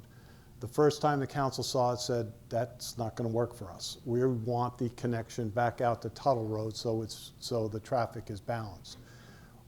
All of those things are going to be looked at, discussed, and also discussed with your neighborhood next week at Town Hall. So we'll get into more details with that, but those all have to be looked at and all have to be addressed and have to be correctly fixed by the planning board, or else it doesn't move forward. So it's not over just because even March 5th it isn't over. The planning board still has to review through the technical standards. So traffic, honestly, through your neighborhood isn't a huge problem. I hate to tell you that. The number. Come live in my house, Bill. It's already a problem. We're already a cut through from Main Street because there's the school zone. But we're talking about traffic calming also to your neighborhood, because people are annoyed by speed bumps and speed tables. So there'll probably be another one at the top of the hill before you enter into that area to just push people more out to Tuttle Road, where the roads are wider, there's sidewalks, and it's easier to get around. It isn't fun going through your neighborhood. I do it and I don't like it. So it's circuitous. It means you have to slow down. You can't speed through it. But the traffic does go through there. I'm not discounting that, because the houses are closer to the road. It's a little bit different than, say, Tuttle Road, where the houses are much further back, too. Yeah. Can you also comment on the other comment that I made? Sure. That you were quoting the type of people that are going to be living in this project? So it's unfortunate that we don't have enough senior care, nursing homes, assisted livings. A lot of what we see in our residents once they move in is they don't leave, right? If you're there and you're near the end of your income producing life, you're not going to all of a sudden, like with the other folks that might have a chance to earn more and improve their situation. So they start aging in place. That means a lot more mobility issues, maybe eyesight. And so they rely on family members, Uber, the ride, right? There are different ways for people to get around. I think there are also folks that can work in different situations. I think of my wife, who used to be a special ed teacher, and a lot of her students that she trained to be independent and live independently. They might not qualify or be safe to drive. Some of them are, some are not. Each situation is different. We see a lot of those type of folks. There is no housing, or very limited, for the people that graduate from our special education programs every year. But this is an excellent opportunity to have your children, or somebody who has children with special needs, stay in their community. They might not have a car. And so I do think there's the data supports it. If you look at all properties, not just in downtown Portland, but a lot of communities that are of a similar makeup physically and public transportation-wise as Cumberland, that the parking rate. No public transportation. Right. It does not have public Right, but I think it's speaking from a place that fortunately hasn't had those situations most likely. There are a lot of people that aren't in that fortunate position where they have the car and can drive. And a lot of those people end up in our properties, or properties like ours. Oh, got a question over here. I have two questions. Michelle Greco in Cumberland. It seems that the vote is a bit cart before the horse. There are some unknowns, such as impact studies. My question has to do with the specific vote that's coming up in March. To the extent that the studies that occur after the vote materially impact the project, what specifically could the residents expect to change based on those variables? That's depending on what comes back from the DEP permitting, the site location of development law. This project is part of a much bigger parcel that goes all the way from Stiles Way up to Public Works. So that we just had a permit for that project, for the salt shed and the compost pad and all that. So we've done a lot of that stuff already, but this project would be subject to the same thing. The DEP would review that for stormwater, wetland impacts, everything, and that would have to comply with those. So if setbacks if something came up in the environmental impact that showed that we had to move buildings back and they didn't fit, things would have to be modified. The vote is for the 107 unit proposal that we have with site amendments, and those site amendments most likely would be driven by environmental permitting, if that happens. Could be the traffic pattern, could push. The traffic pattern may be more toward Tuttle Road than toward Drowne Road. And where does it go when it gets to the Drowne Road? Does it go right back out to Tuttle, or does it go down through Wyman Way? Those are the types of things the traffic engineer will analyze and kind of basically divide the trips per day for where they believe how things will go. So a lot of that is still coming, and that's the risk that Westbrook Development Corps takes. The investment in the planning board is all on them. It's not on the town. They have to get through the planning board process, which includes the site development laws of the state. And once those are done and completed, then we'll know what the project comes out in its final form. And that would be by the end of the summer, I would think. Thank you. My other question is about the distribution of taxes. In the presentation, you showed Ocean View splitting 50-50 between the general fund and the TIF fund. What would the distribution be for this project? There would be no distribution. All of the money would be, this gets a little bit into the weeds. This project is going for low-income housing tax credits, as was shared earlier. Those credits are tax credits, so you have to be taxable. So an LLC has to be set up for the first 15 years of this project, so that the first 15 years will be a credit enhancement agreement, which approximately 80% of the tax value would go back to the developer to basically keep the rents down and keep the maintenance of the property. After that 15 years, most likely a pilot, a payment in lieu of taxes. What we have, the same thing with Bateman Partners at the 38 units on Drowne Road, would be negotiated, and that's why I basically put the $40,000. It's somewhere around that $40,000 number. And are there going to be any criteria or accountabilities to the developer to hold them to in order to guarantee the 80%? I'm not following. For the tax liability you're talking about? No, I'm really, and maybe this is my lack of understanding of how the TIF funding works, but are there any, is the developer going to be accountable for achieving certain results throughout either the development or the course of the project in order to maintain the funding that will go back into the development? Sure, and I can speak a little bit to how it typically plays out. It's a common question and a reasonable concern, right? So there's the planning board approvals, right, to get our building permit, our certificate of occupancy. Like basically, we're getting our building permit, our design shows, our plans show we're building what we got approved at planning board. Our certificate of occupancy shows we built what we got approved for. Then the TIF, right, it typically ties in, like on this example, we're doing all the units that are affordable at a certain income level. The TIF, which is codified in what's called the Credit Enhancement Agreement, is signed, and that'll be in there, right? So we can't break that. It's a contract we sign into. Yep. Other questions? Oh. Just want to make sure we get to some folks who haven't had the opportunity to ask questions. We'll get back around to everyone, so there you go. My name is John Law. I live at 7 Baxter Lane. And I appreciate what Catherine shared about we're building a complex with lots of parking spaces. That's the way it is at the Drowne Road Apartments, lots of parking. The ambulance comes there, pick up people that have fallen because nothing's undercover once you go outside. Cumberland Meadows, everybody has a garage. At least they can get in their car undercover. So we got to stop thinking about more cars. We need to think about an area where people can be undercover. They can get to Falmouth, to the parking, where they can go to Walmart, and they can get their groceries, where they can get medical services.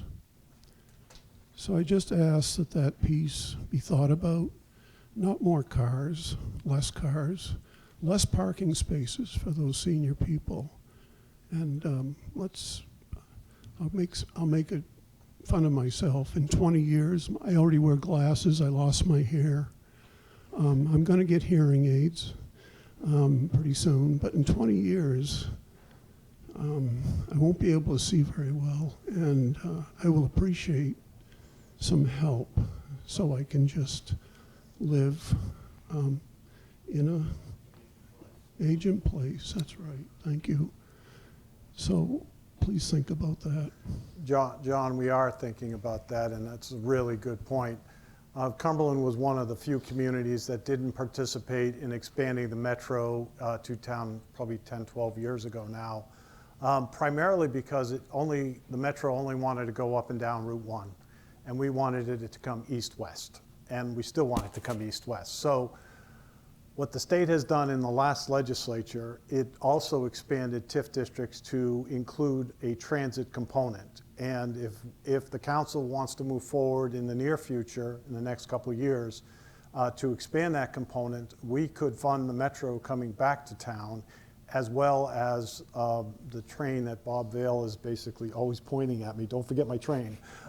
Basically, that's kind of what we were looking at, that parking lot where that 12-acre parcel is. It's right up against the railroad. There's no real, we have a better location than Falmouth does for a train station, so why not take advantage of that?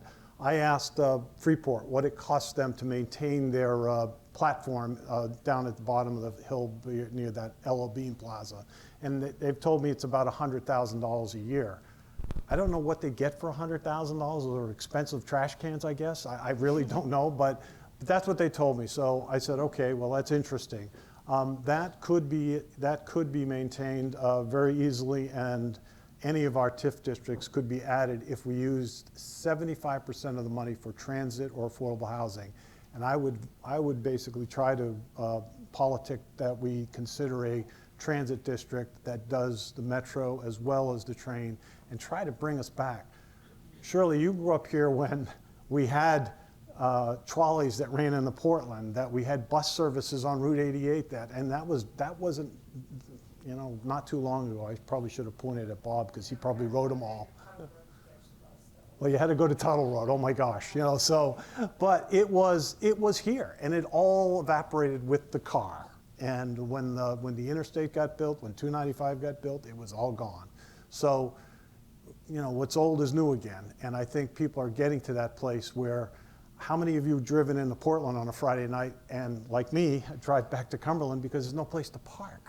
If you had a bus, I would drive to that parking lot, that massive parking lot they have over by exit 15 to jump on the bus and go into Portland and come back on a bus, because it's a heck of a lot easier to park. And we're going to be faced with those type of choices in the near future. So we have to have some vision for transportation. And separate, sorry Tyler, it was my big passion about transit, but I really believe we have to get into that, and we have to be working with our neighbors for the same thing. So thanks for the question, and I owe you, John.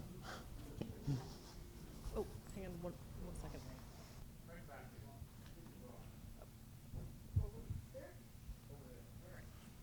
I'm going to work my way back to you guys over here. Thanks very much. Ron Bancroft, we live just off Tuttle Road. We've been here 40 years, and this is a very good town, and it's been very well governed over that time. And we've built a community which is a terrific community. We have good schools, we have good people. But what's happened in that situation is it's gotten too good, right? We've had too much development that is high end. And that's why this is such clearly a good initiative on the part of the council. We've got a good nonprofit developer here who's presenting a plan, and people talk about the impact. I think it's terrific that there's 107 units, and I don't see, from what I've heard from the town manager, that this is going to change the school situation. No, it's mainly senior people. There are going to be very few students, which, and on the tax impact, this I don't quite understand, right? So I'd like to hear a little more about the overall tax impact. But if you know, if you're someone who's lived here and loves this community and has seen this imbalance, this is a very solid proposal, and I applaud the council for putting it forward.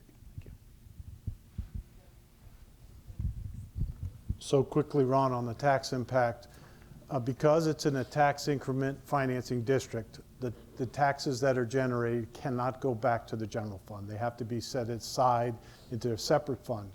And what the council has done with those projects has been to look at the capital projects we have on our list in our CIP, and we have projects that go out 20 years. And those projects need to be funded sometime, and that's the taxes that typically will be used from the TIF funds to, one, help with economic development, follow the list that have been approved by the DECD for economic development, as well as some of the other impacts that are related to that.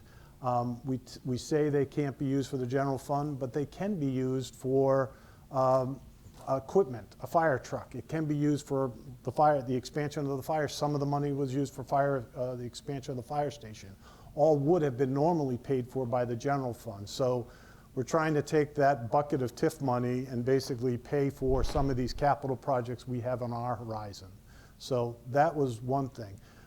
The educational aspect, we're looking at, potentially, per Tyler's math, 36 kids, and that's basically the extra bedrooms were 70% going to have a child in them by his calculation.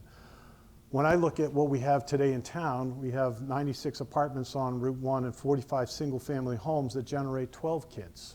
So the math, whatever it is, 36, 12, whatever, somewhere in between, I went to the superintendent and I said, what would 36 kids impact our schools?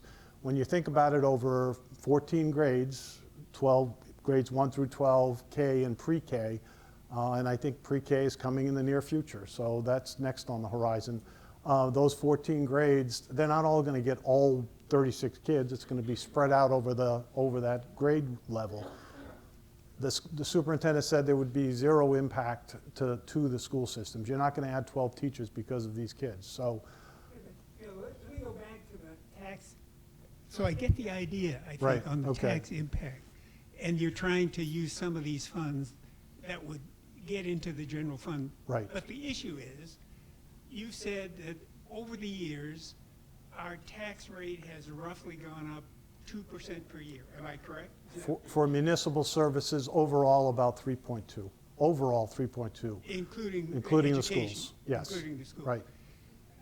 Is this project itself likely to have, what kind of impact is it going to have on that 2% or the 3.2%?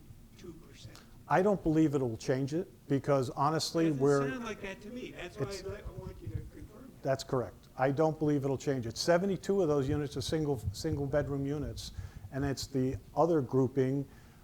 We got, I can't remember what the total number was, but the number of two-bedroom units doesn't automatically mean a child is going to be in one of those two-bedroom units. A lot of situations today are roommate situations. So that's where, you know, some of those two-bedroom units are going to be roommates. They're not going to be a family moving into it. Explain the Little League fields, because that wasn't mentioned in your presentation. Explain the Little League fields? Yeah, how that's going to, the 3 million, how is that going to be paid? So the Little League fields, if you haven't been keeping up with this, we looked at relocating the Little League fields because the location there today, they needed more fields, they needed better parking, and they needed a newer facility.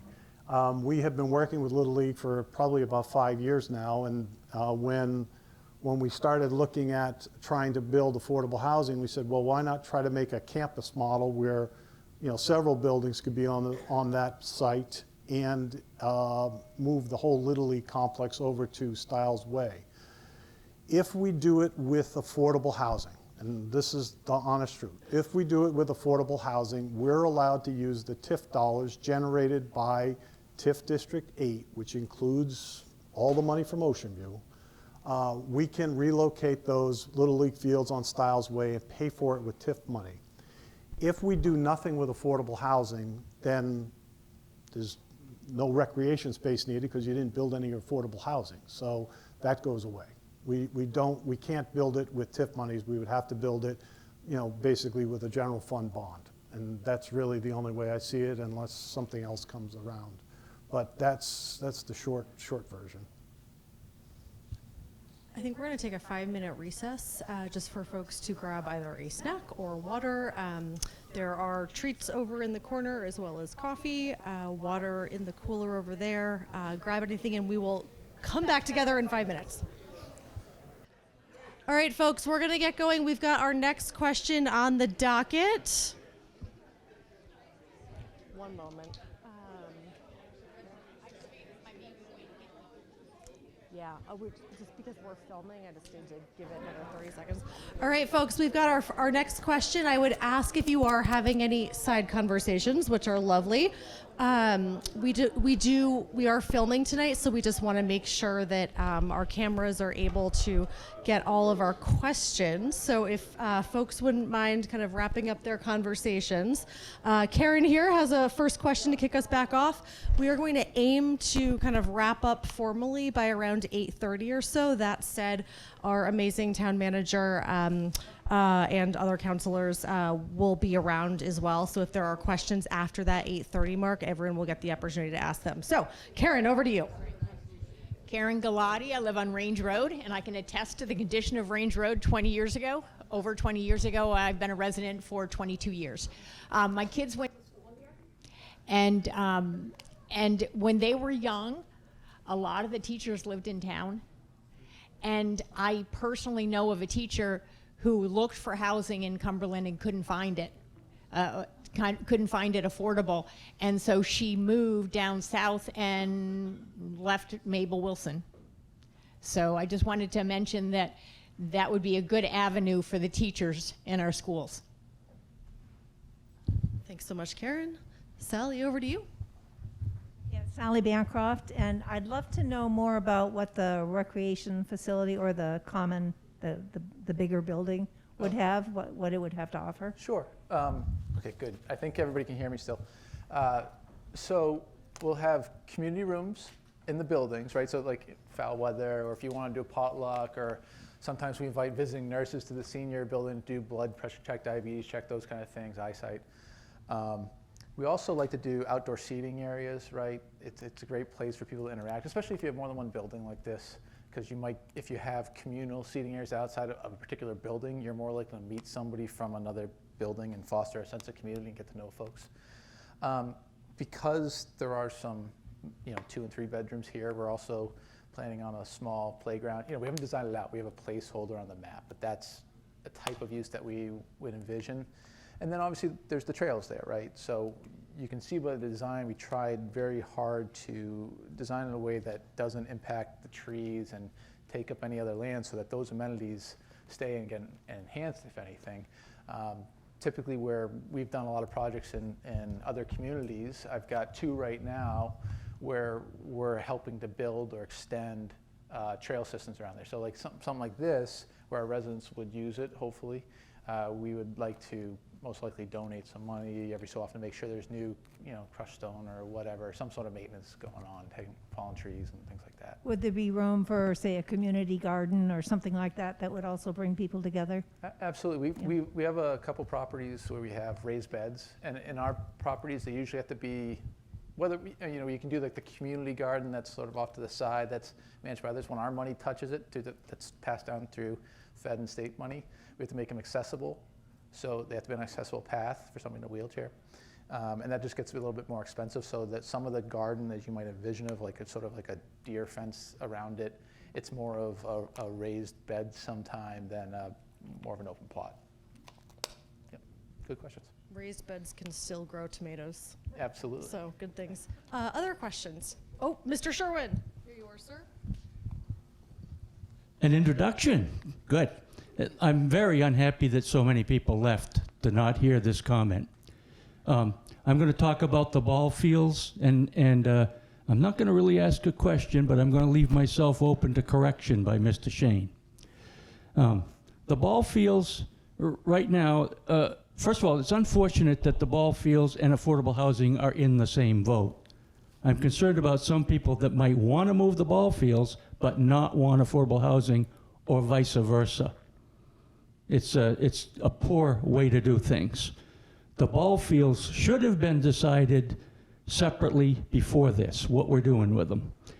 For one thing, any costs involved in that the town of North Yarmouth should be involved in helping on it. Their kids use them also, similar to the school and the library. We share costs with North Yarmouth.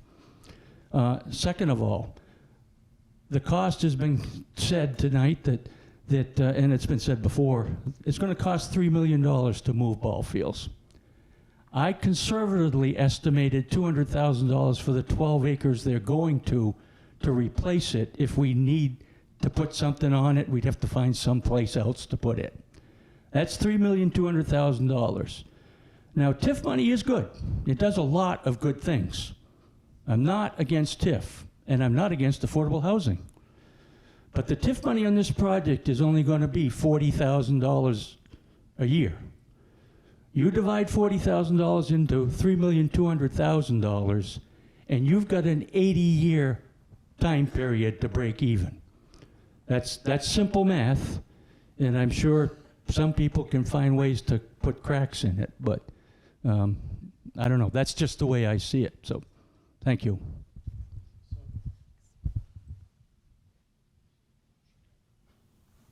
So Bruce, you and I will disagree on this. I know.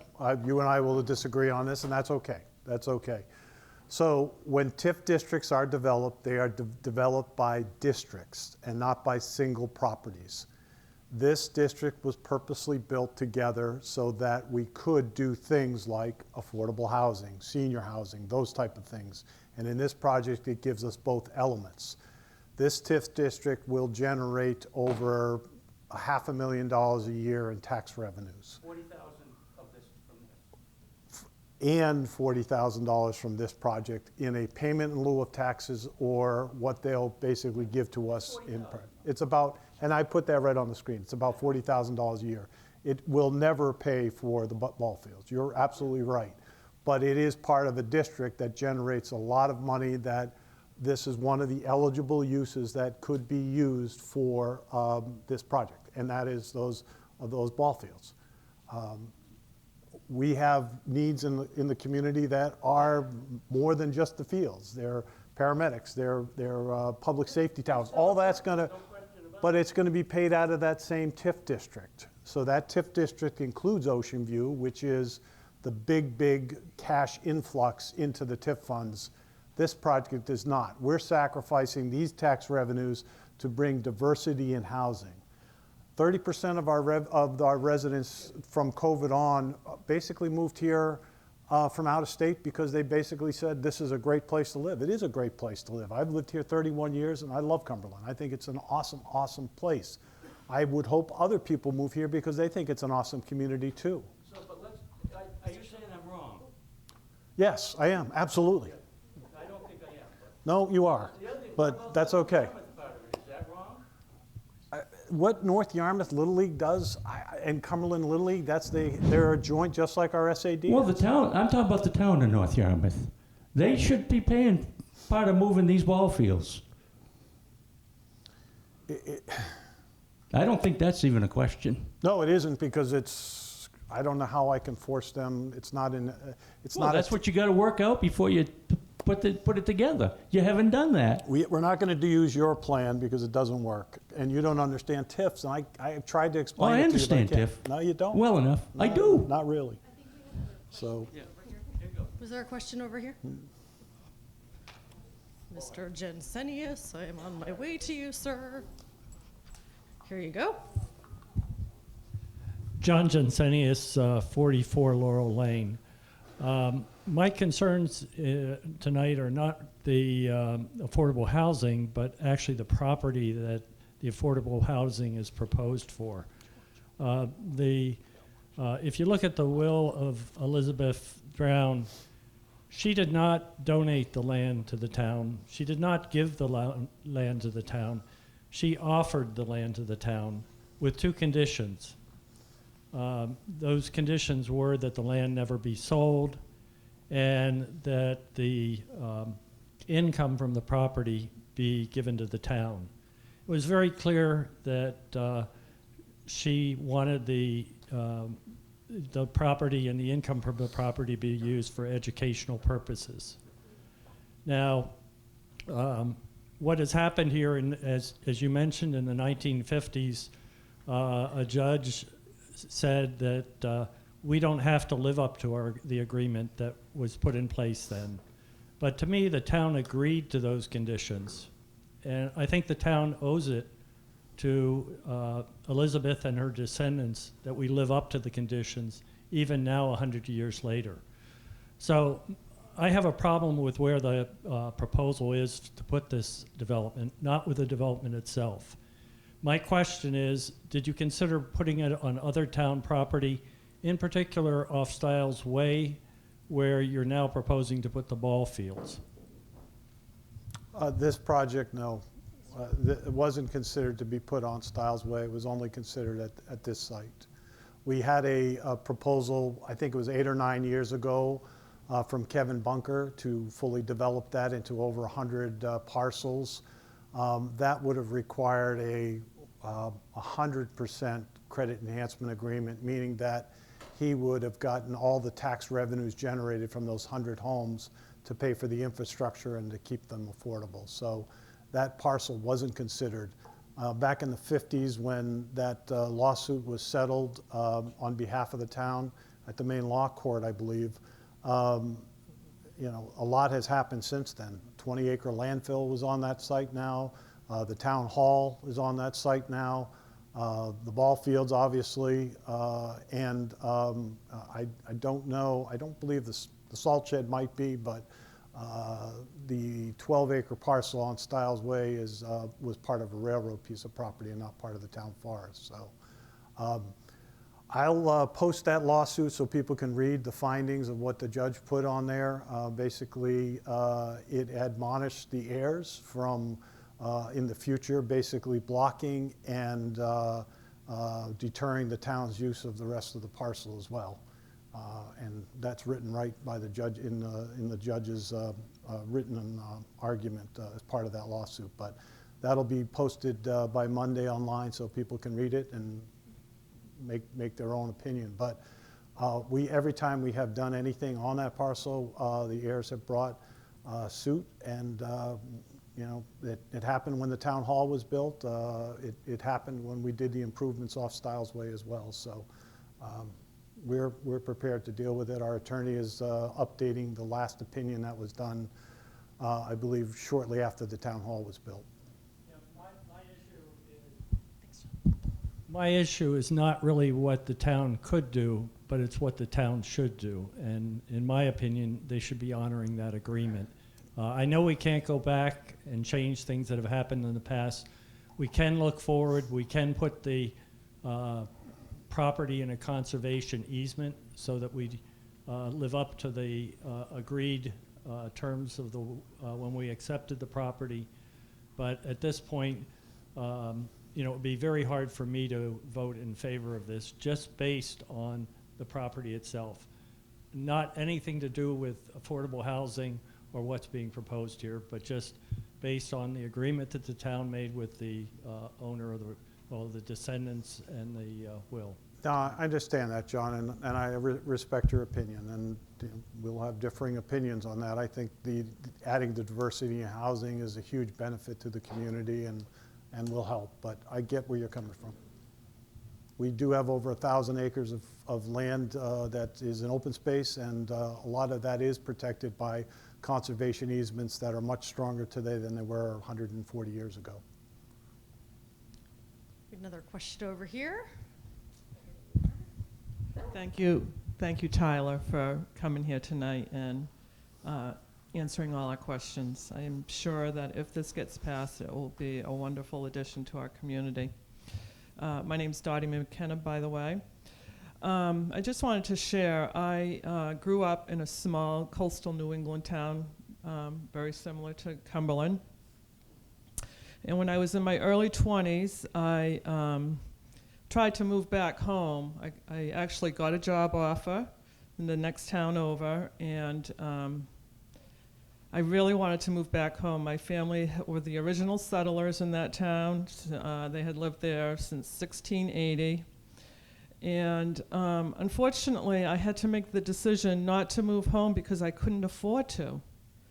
And so I got Maine, which is great. I love Maine, but you know, it was kind of a bummer. And so I just wanted to share that.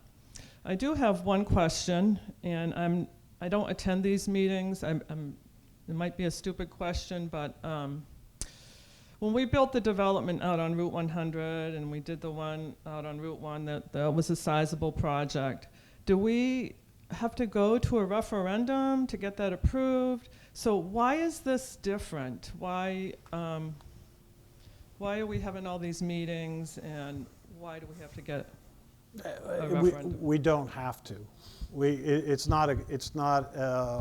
It's not mandatory that this happens this way. I think the council felt that it was an important enough issue that the entire town should have a chance to vote and basically express their opinion.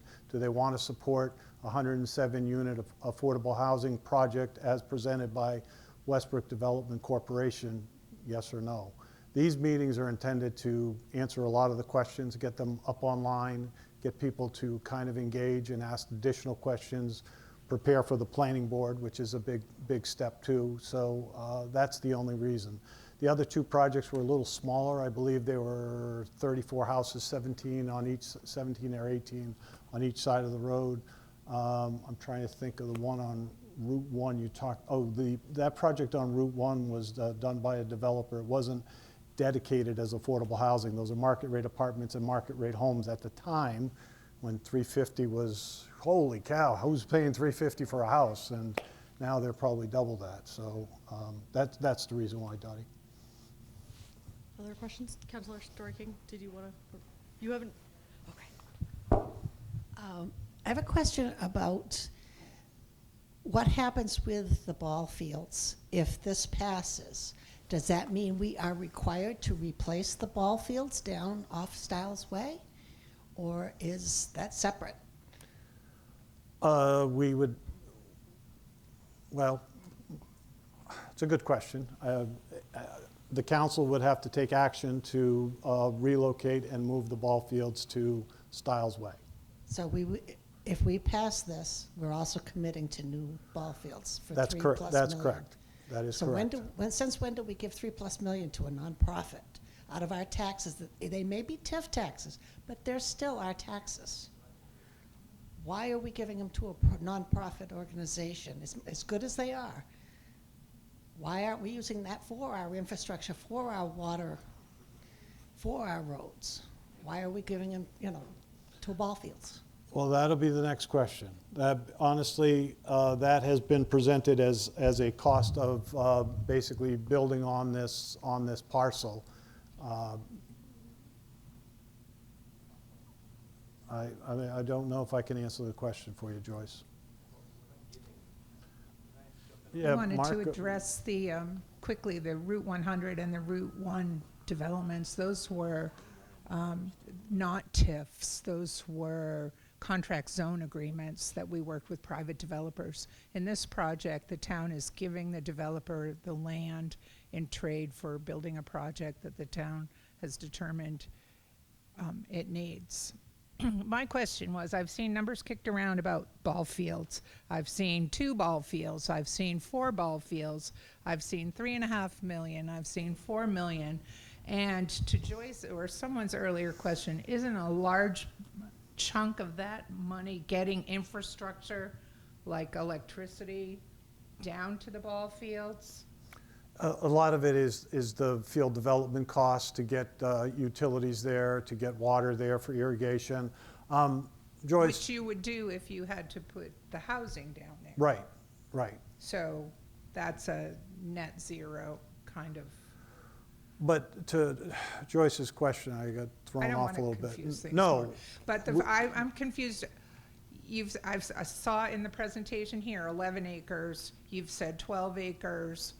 When I looked up what the size of a ball field is, it's 4.5 acres. So to put 4 fields in, you'd need 18 acres. So how many ball fields are we proposing with this project?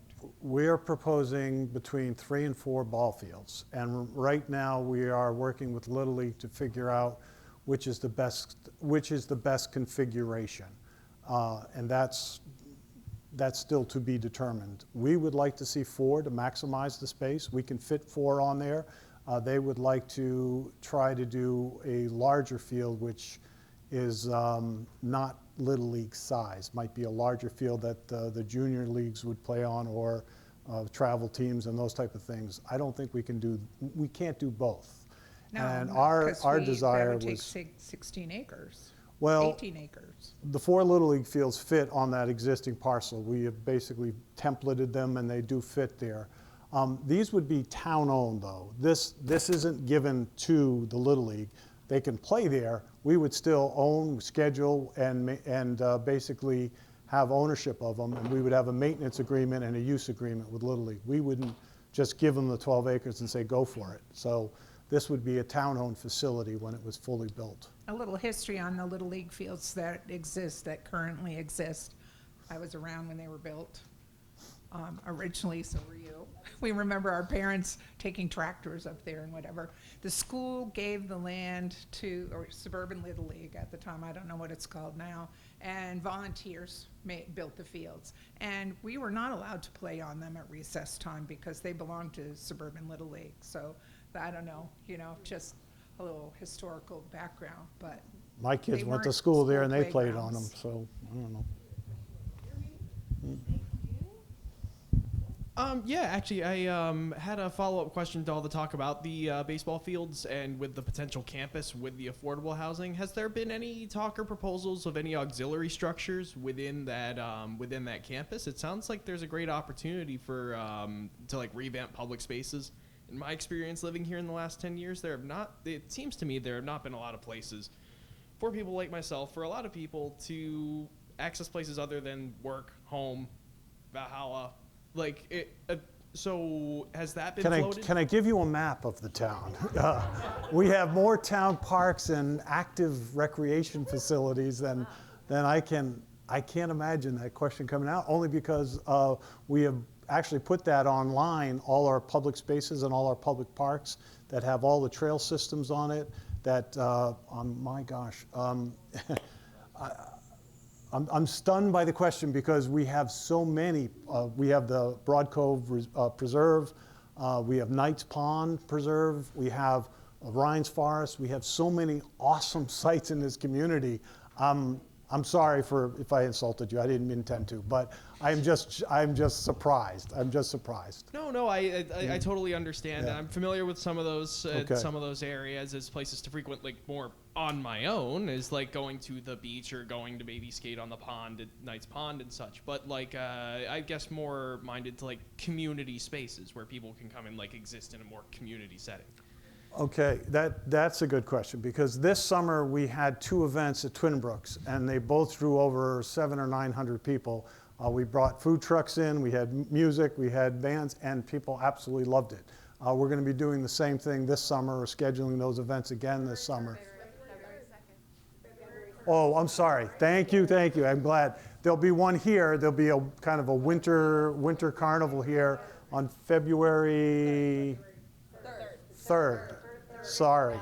So are you connected to the Cumberland Crier at all? Have you signed up for that? I'm not, but I'd be happy to.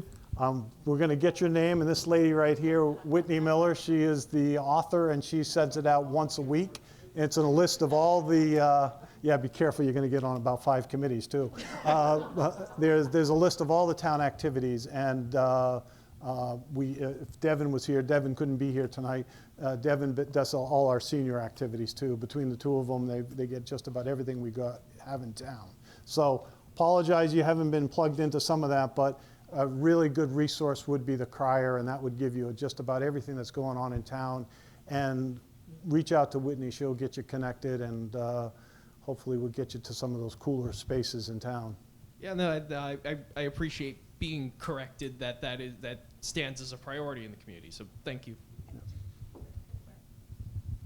Where I thought he was going with that question. On the plan, the diagram, not on the diagram I noticed tonight, but the one that was published previously, there are 2 additional pads that say potential future development. Are you planning 2 additional towers identical to the 3 that you're building now? Why was that plotted out that way? You still have. Here we go.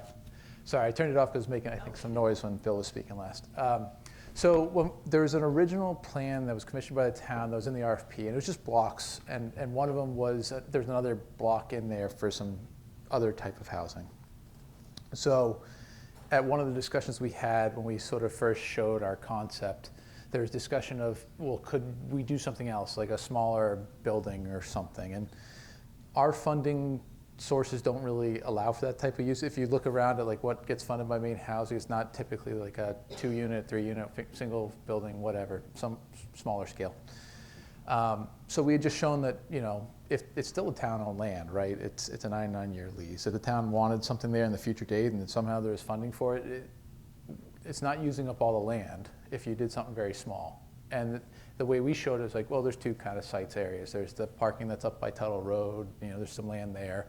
And there's some land over by kind of where we showed a playground on the map. I don't know how closely you looked at it, but by the single building, not by the double 2 buildings.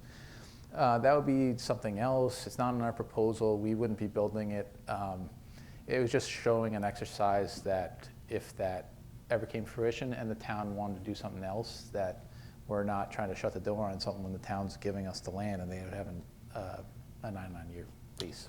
And he doesn't have access to that funding. If the town, through its housing authority, wanted to put in what we talked about initially was transitional housing, where we would have short-term leases where we could lease out to basically people in transition that just needed a place for 3 to 6 months, or if we could help with the overflow of housing needs like we did last time here and in North Yarmouth, to basically house some of the asylees on a short-term basis until they got into a more permanent housing situation. That type of housing we felt there might be a need for anywhere from 6 to 10 units, but their funding source wouldn't allow for the temporary or the short-term housing. So those paths were created so that they could go through the planning board, and all the site development pieces that go with that could also be included, but there's no plan right now at this time to build anything additional on those pads. The other piece we were concerned about was the parking. Tyler is similar to John Law, who has now left us, was concerned about all the cars. They're going to try to push the planning board for smaller parking lots because their models show less cars come to these type of apartment complexes. So what we have done at the planning board level was require a space for overflow parking if that parking didn't pan out the way he had projected, and that the developer could later on put in additional parking if necessary. So that was the other alternative use of that pad. Speaking of the Cumberland Housing Authority, they did a proposal, you had a commission, they put out a recommendation, I guess we'll call it. They had 3 recommendations for the town, none of which this plan fits particularly. It's not in an overlay district, I believe. They recommended 50 units per Forsyth Center, West Cumberland. The West Cumberland proposal is 72 units, not all affordable housing. Approximately 55 kids will come out of that project if it comes to fruition. This project is 107, now saying 36 potential kids. It's a lot of kids. There's an impact on the school. The proposal in the Forsyth, if you want to call Route 1 the Forsyth, my understanding didn't get funding and is now becoming a retail price senior housing. Is that correct? Is it still senior? We don't know yet. The project that was originally approved by the planning board was 55 senior housing units. Affordable housing. Affordable housing at 60% AMI. Yes, just like this. Yep. So that one fit in the CHA, or the Housing Commission's recommendations. Yep. The overall premise of there, and we've had several Housing Commission people stand up at every single meeting and say, this is not what we proposed or recommended. We wanted to strengthen the Cumberland Housing Authority. They wanted, their third proposal is developments that are not affordable housing, that they have to pay a percentage that goes to the Cumberland Housing, or they have to basically pay a penalty to not have to build affordable housing. Required ordinance language. None of those those recommendations are being followed. So why go against what they've recommended, which was 50 units in the center? And honestly, if they had recommended, or you had proposed 50 senior housing on Drowne Road, I don't think anybody would have blinked. It would have passed. We would have applauded you. We would have said this was great. I think the commission would have still complained that they want that under the Cumberland Housing Authority purview, but I don't think anybody would have blinked. And I remember your first speech saying, whatever you build will help. Build whatever works for your town. If Cumberland had come to you and said, hey, we would like to build 50 senior housings on Drowne Road, would that have helped the housing issue? Oh, if you could financially get it through and funded. Could you have filled those 55 units? Oh, we could absolutely fill them. It's more of a funding and scoring question for I think when we first looked at the site, because I wasn't familiar when we were having the initial conversation before the RFP went out, and we really looked at the site in detail and walked it and all that stuff. I don't think we fully grasped the infrastructure costs to get access to, which is really the rear, right, where the baseball fields are. Getting down there is expensive. Yeah. So that's part of what, the other part which I mentioned before was just the study that was already shown. When we looked at it was this amount, and then the RFP said you need to do a minimum of 30% senior. And so you start adding those things together, and this is kind of how the numbers Your proposal work. fits the RFP to a T, exactly what they said. So, but I'm sorry to diverge. So did you not agree with the Cumberland Housing Authority's recommendations, and is that why you're not following them? And do you not agree that the Cumberland Housing Commission, that the Cumberland Housing Authority should be strengthened, and that would be a benefit to the town? It's a complicated question because the Cumberland Housing Authority is not a typical housing authority. They are a housing authority under state statute, but they typically rely on town staff for day-to-day operations, for budgeting, for financing, for bonding.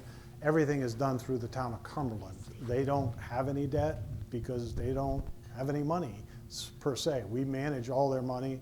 Our town planner is the executive director, I'm the treasurer, and that was set up purposely. So after Hawthorne Court was built, they felt at that point it was working pretty well.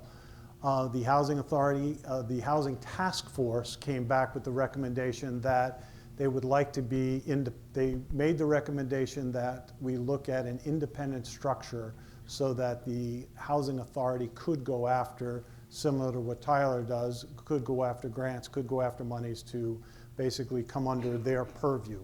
The town council has not acted on that requirement, that request. Some of the requests will require monetary consideration. They'll have to go through the budget process. They wanted to finance their own executive director to start the process. That hasn't been brought up yet. It'll be brought up in the next budget process, but all things come at a cost and a change. So wouldn't that process allow you, as it does with Hawthorne Court, to prioritize Cumberland residents in need?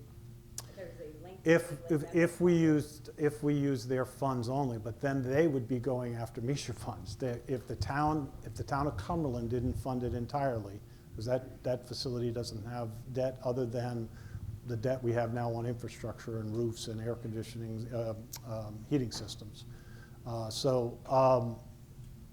Yeah, I get where you're going with the question, but 36 of those units are going to be dedicated for seniors. We have built a lot of senior housing in this community. We haven't built a ton of family affordable units in a long, long time. So my neighborhood was the last affordable housing. I moved in there 31 years ago. 49 homes were built. And since then, we've built 200 Would that be more. addressed by their third recommendation, which is to require private developers to It, include, what is it, 20%? Yeah, what people will do is basically require development to set aside so much for affordable housing, and if they don't, they pay a penalty in the fund. And most developers just pay the penalty. They don't build the affordable housing. And it's I think Cape Elizabeth has something very similar. What's that? They're building the housing now, and we're not getting anything for it. That's correct. But that goes to the problem, though, Jana. I agree with Rob, and we've Yeah. had this debate before. Yeah. Our issue is not we don't have enough housing in Cumberland. We've increased the number of households in the town of Cumberland by 20% each of the past 2 decades. We're projected to do 20% in the next decade, which no other community has projected that. Everybody else is single digit or 10-ish. But we are, and it's not because we're so wonderful and everybody wants to move to Cumberland. There are lovely communities elsewhere as well, and I've said this numerous times. I think Cumberland is a wonderful town. I've grown up here. I've lived here periodically, went away for a long time, deliberately came back, moved into an affordable home in West Cumberland that I could handle and I could pay on a single income, and I make a decent living. But that said, the houses that we've built, like you humble brag all the time in articles and in here that, oh gosh, our median household price is $800,000. It's because we're building $800,000 homes. When is the last? Whenever anybody asks where I live, I'm like, those 6 raised ranches on Skillen Road that all look the same? That's where I live. Tell me, like a majority of this town is still ranches and capes and the older stock of homes. When is the last time you've seen any of those properties built? Everything that is built is a smaller lot and a bigger home. Even your neighborhood, which was originally built as affordable homes, they didn't give them garages. They gave them smaller lots, but they're still good-sized homes that were designed for families, and now that the affordable is gone, they're pricey. And we've had this argument before that, we can't tell a developer what they can build. We can't tell them they need to build ranches or they need to include a mix of housing. And yet that was the third recommendation from the Housing Commission or Task Force, who studied the issue for 10 months, so they clearly thought it was possible. Other communities clearly accomplished that. I think affordable housing is a fabulous idea. I think affordable rentals, absolutely, but not at the expense of those lower third of people that you pointed out are eligible. I'm not selling my house to use my revenue from my equity for a third floor apartment. Like most of the people in this town who are struggling are homeowners. You're correct that we had a survey and people said we need affordability in Cumberland. We met for ourselves, for people who move here for the American dream to buy a house. Not I make 70 grand, which when I bought my house on Skillen Road 7 years ago, I made $50,000.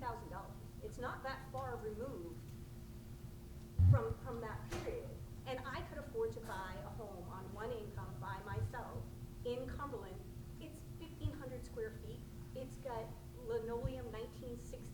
countertops and pine cabinets that are falling apart. And I don't mean to make it sound like my house is falling apart, but it's not granted. It's not what's being built in Cumberland today. So when do we start? When do we start at least trying to add some diversity to the housing stock? And that's what we're trying to do, add some diversity. At what expense? And again, I say, if you have built senior housing and there's no, if you can't tell me, for you to go to Jeff Porter and say, hey, is 36 kids going to impact the school? And that's 2 kids per grade. One, that's probably not. Oh, I'm not saying that's how we did it. We just. But it's those 36 kids plus those 19 kids you mentioned, plus the 55 that if you are successful in the Chases pit, and those are just the projects you're pushing. Then you add in the 20% in new households, and there's 3.1 residents, which is extremely high for this region, per house. That's another however many kids. We added. So I'm not leaving here tonight until you're done, but I know there are other people that want to get other questions. I won't leave. I want to continue this conversation. We've got what I'm saying is, we've got a couple other questions. But not, it's an obnoxious premise to think our teachers are so desperate to live in Cumberland, they would rather pay for an apartment than buy a home, because it's in your deck too that people commute from Biddeford. So what, if they own a house in Biddeford, what makes you think they want to sell that for the glory of living in Cumberland because they work here? Because they probably don't own a home anywhere, so an apartment is better than. So we're gonna come back to the moderator. We're gonna come back over. We've got 2 other folks who wanted the opportunity to ask their questions. Okay, are you ready, Sally? Here you go. I don't actually have a question, but I do want to thank the town for making this opportunity available. I don't believe you've had to go through this, as you said, with the other housing things that have gone on in the area. So I'm sorry that you have to go through an extensive repeat of what we've heard at all the sessions prior to this. But I appreciate the information that was given tonight. I learned some things that I hadn't learned at the other meetings, and I really appreciate. I'm proud of our town. I'm proud of our council. And so thank you for that. Peter Bingham, I want to do a couple of clarifications because there's stuff that's been thrown out, percentages and numbers. And Shirley, you may help me on this, but I believe in the 1990s, the town passed a growth ordinance. And we limited the number of units to be built in any year. I think it was around 40, more or less. I think we allowed a couple habitat houses, and then we allowed, 3 or 4 on Shabig, and had a run on land over there. There was an unintended consequences. But the key on this thing is that we exempted 55 and older. So it's important to know that we have never, since we developed this growth ordinance, ever built the number of allowed private residents. We've built a lot more, but they're 55 and older. And then with also contract zoning, but also the condo complex down on Route 1 near Yarmouth, all of Ocean View, and probably 3 or 4 others. So yes, we may have built 20% more units in particular time, but a lot of them were 55 and older that were not affecting the school system. So I think it's, when we're throwing around numbers and everything, it's important to figure out the history on this, and a lot of the growth in the school system that's happened when first got on the council in the late 2000s, we had 25% of the people in Cumberland that had children in the school system. Now I think the number is closer to 40% or 45%, and what that represented, which no reasonable growth projection person would turn around that, Bill, I believe you said that within a 12-year period, 40% of the houses in Cumberland turned over. And, you know, my folks, people our age, sold them to people that wanted to come into Cumberland because we've created this paradise and now we're paying for it. So I think it's just important to have some historical kind of background on all this as to why we got here and where we are. Thank you, Peter. If you look at the comprehensive plan, I didn't want to say this, but I will now.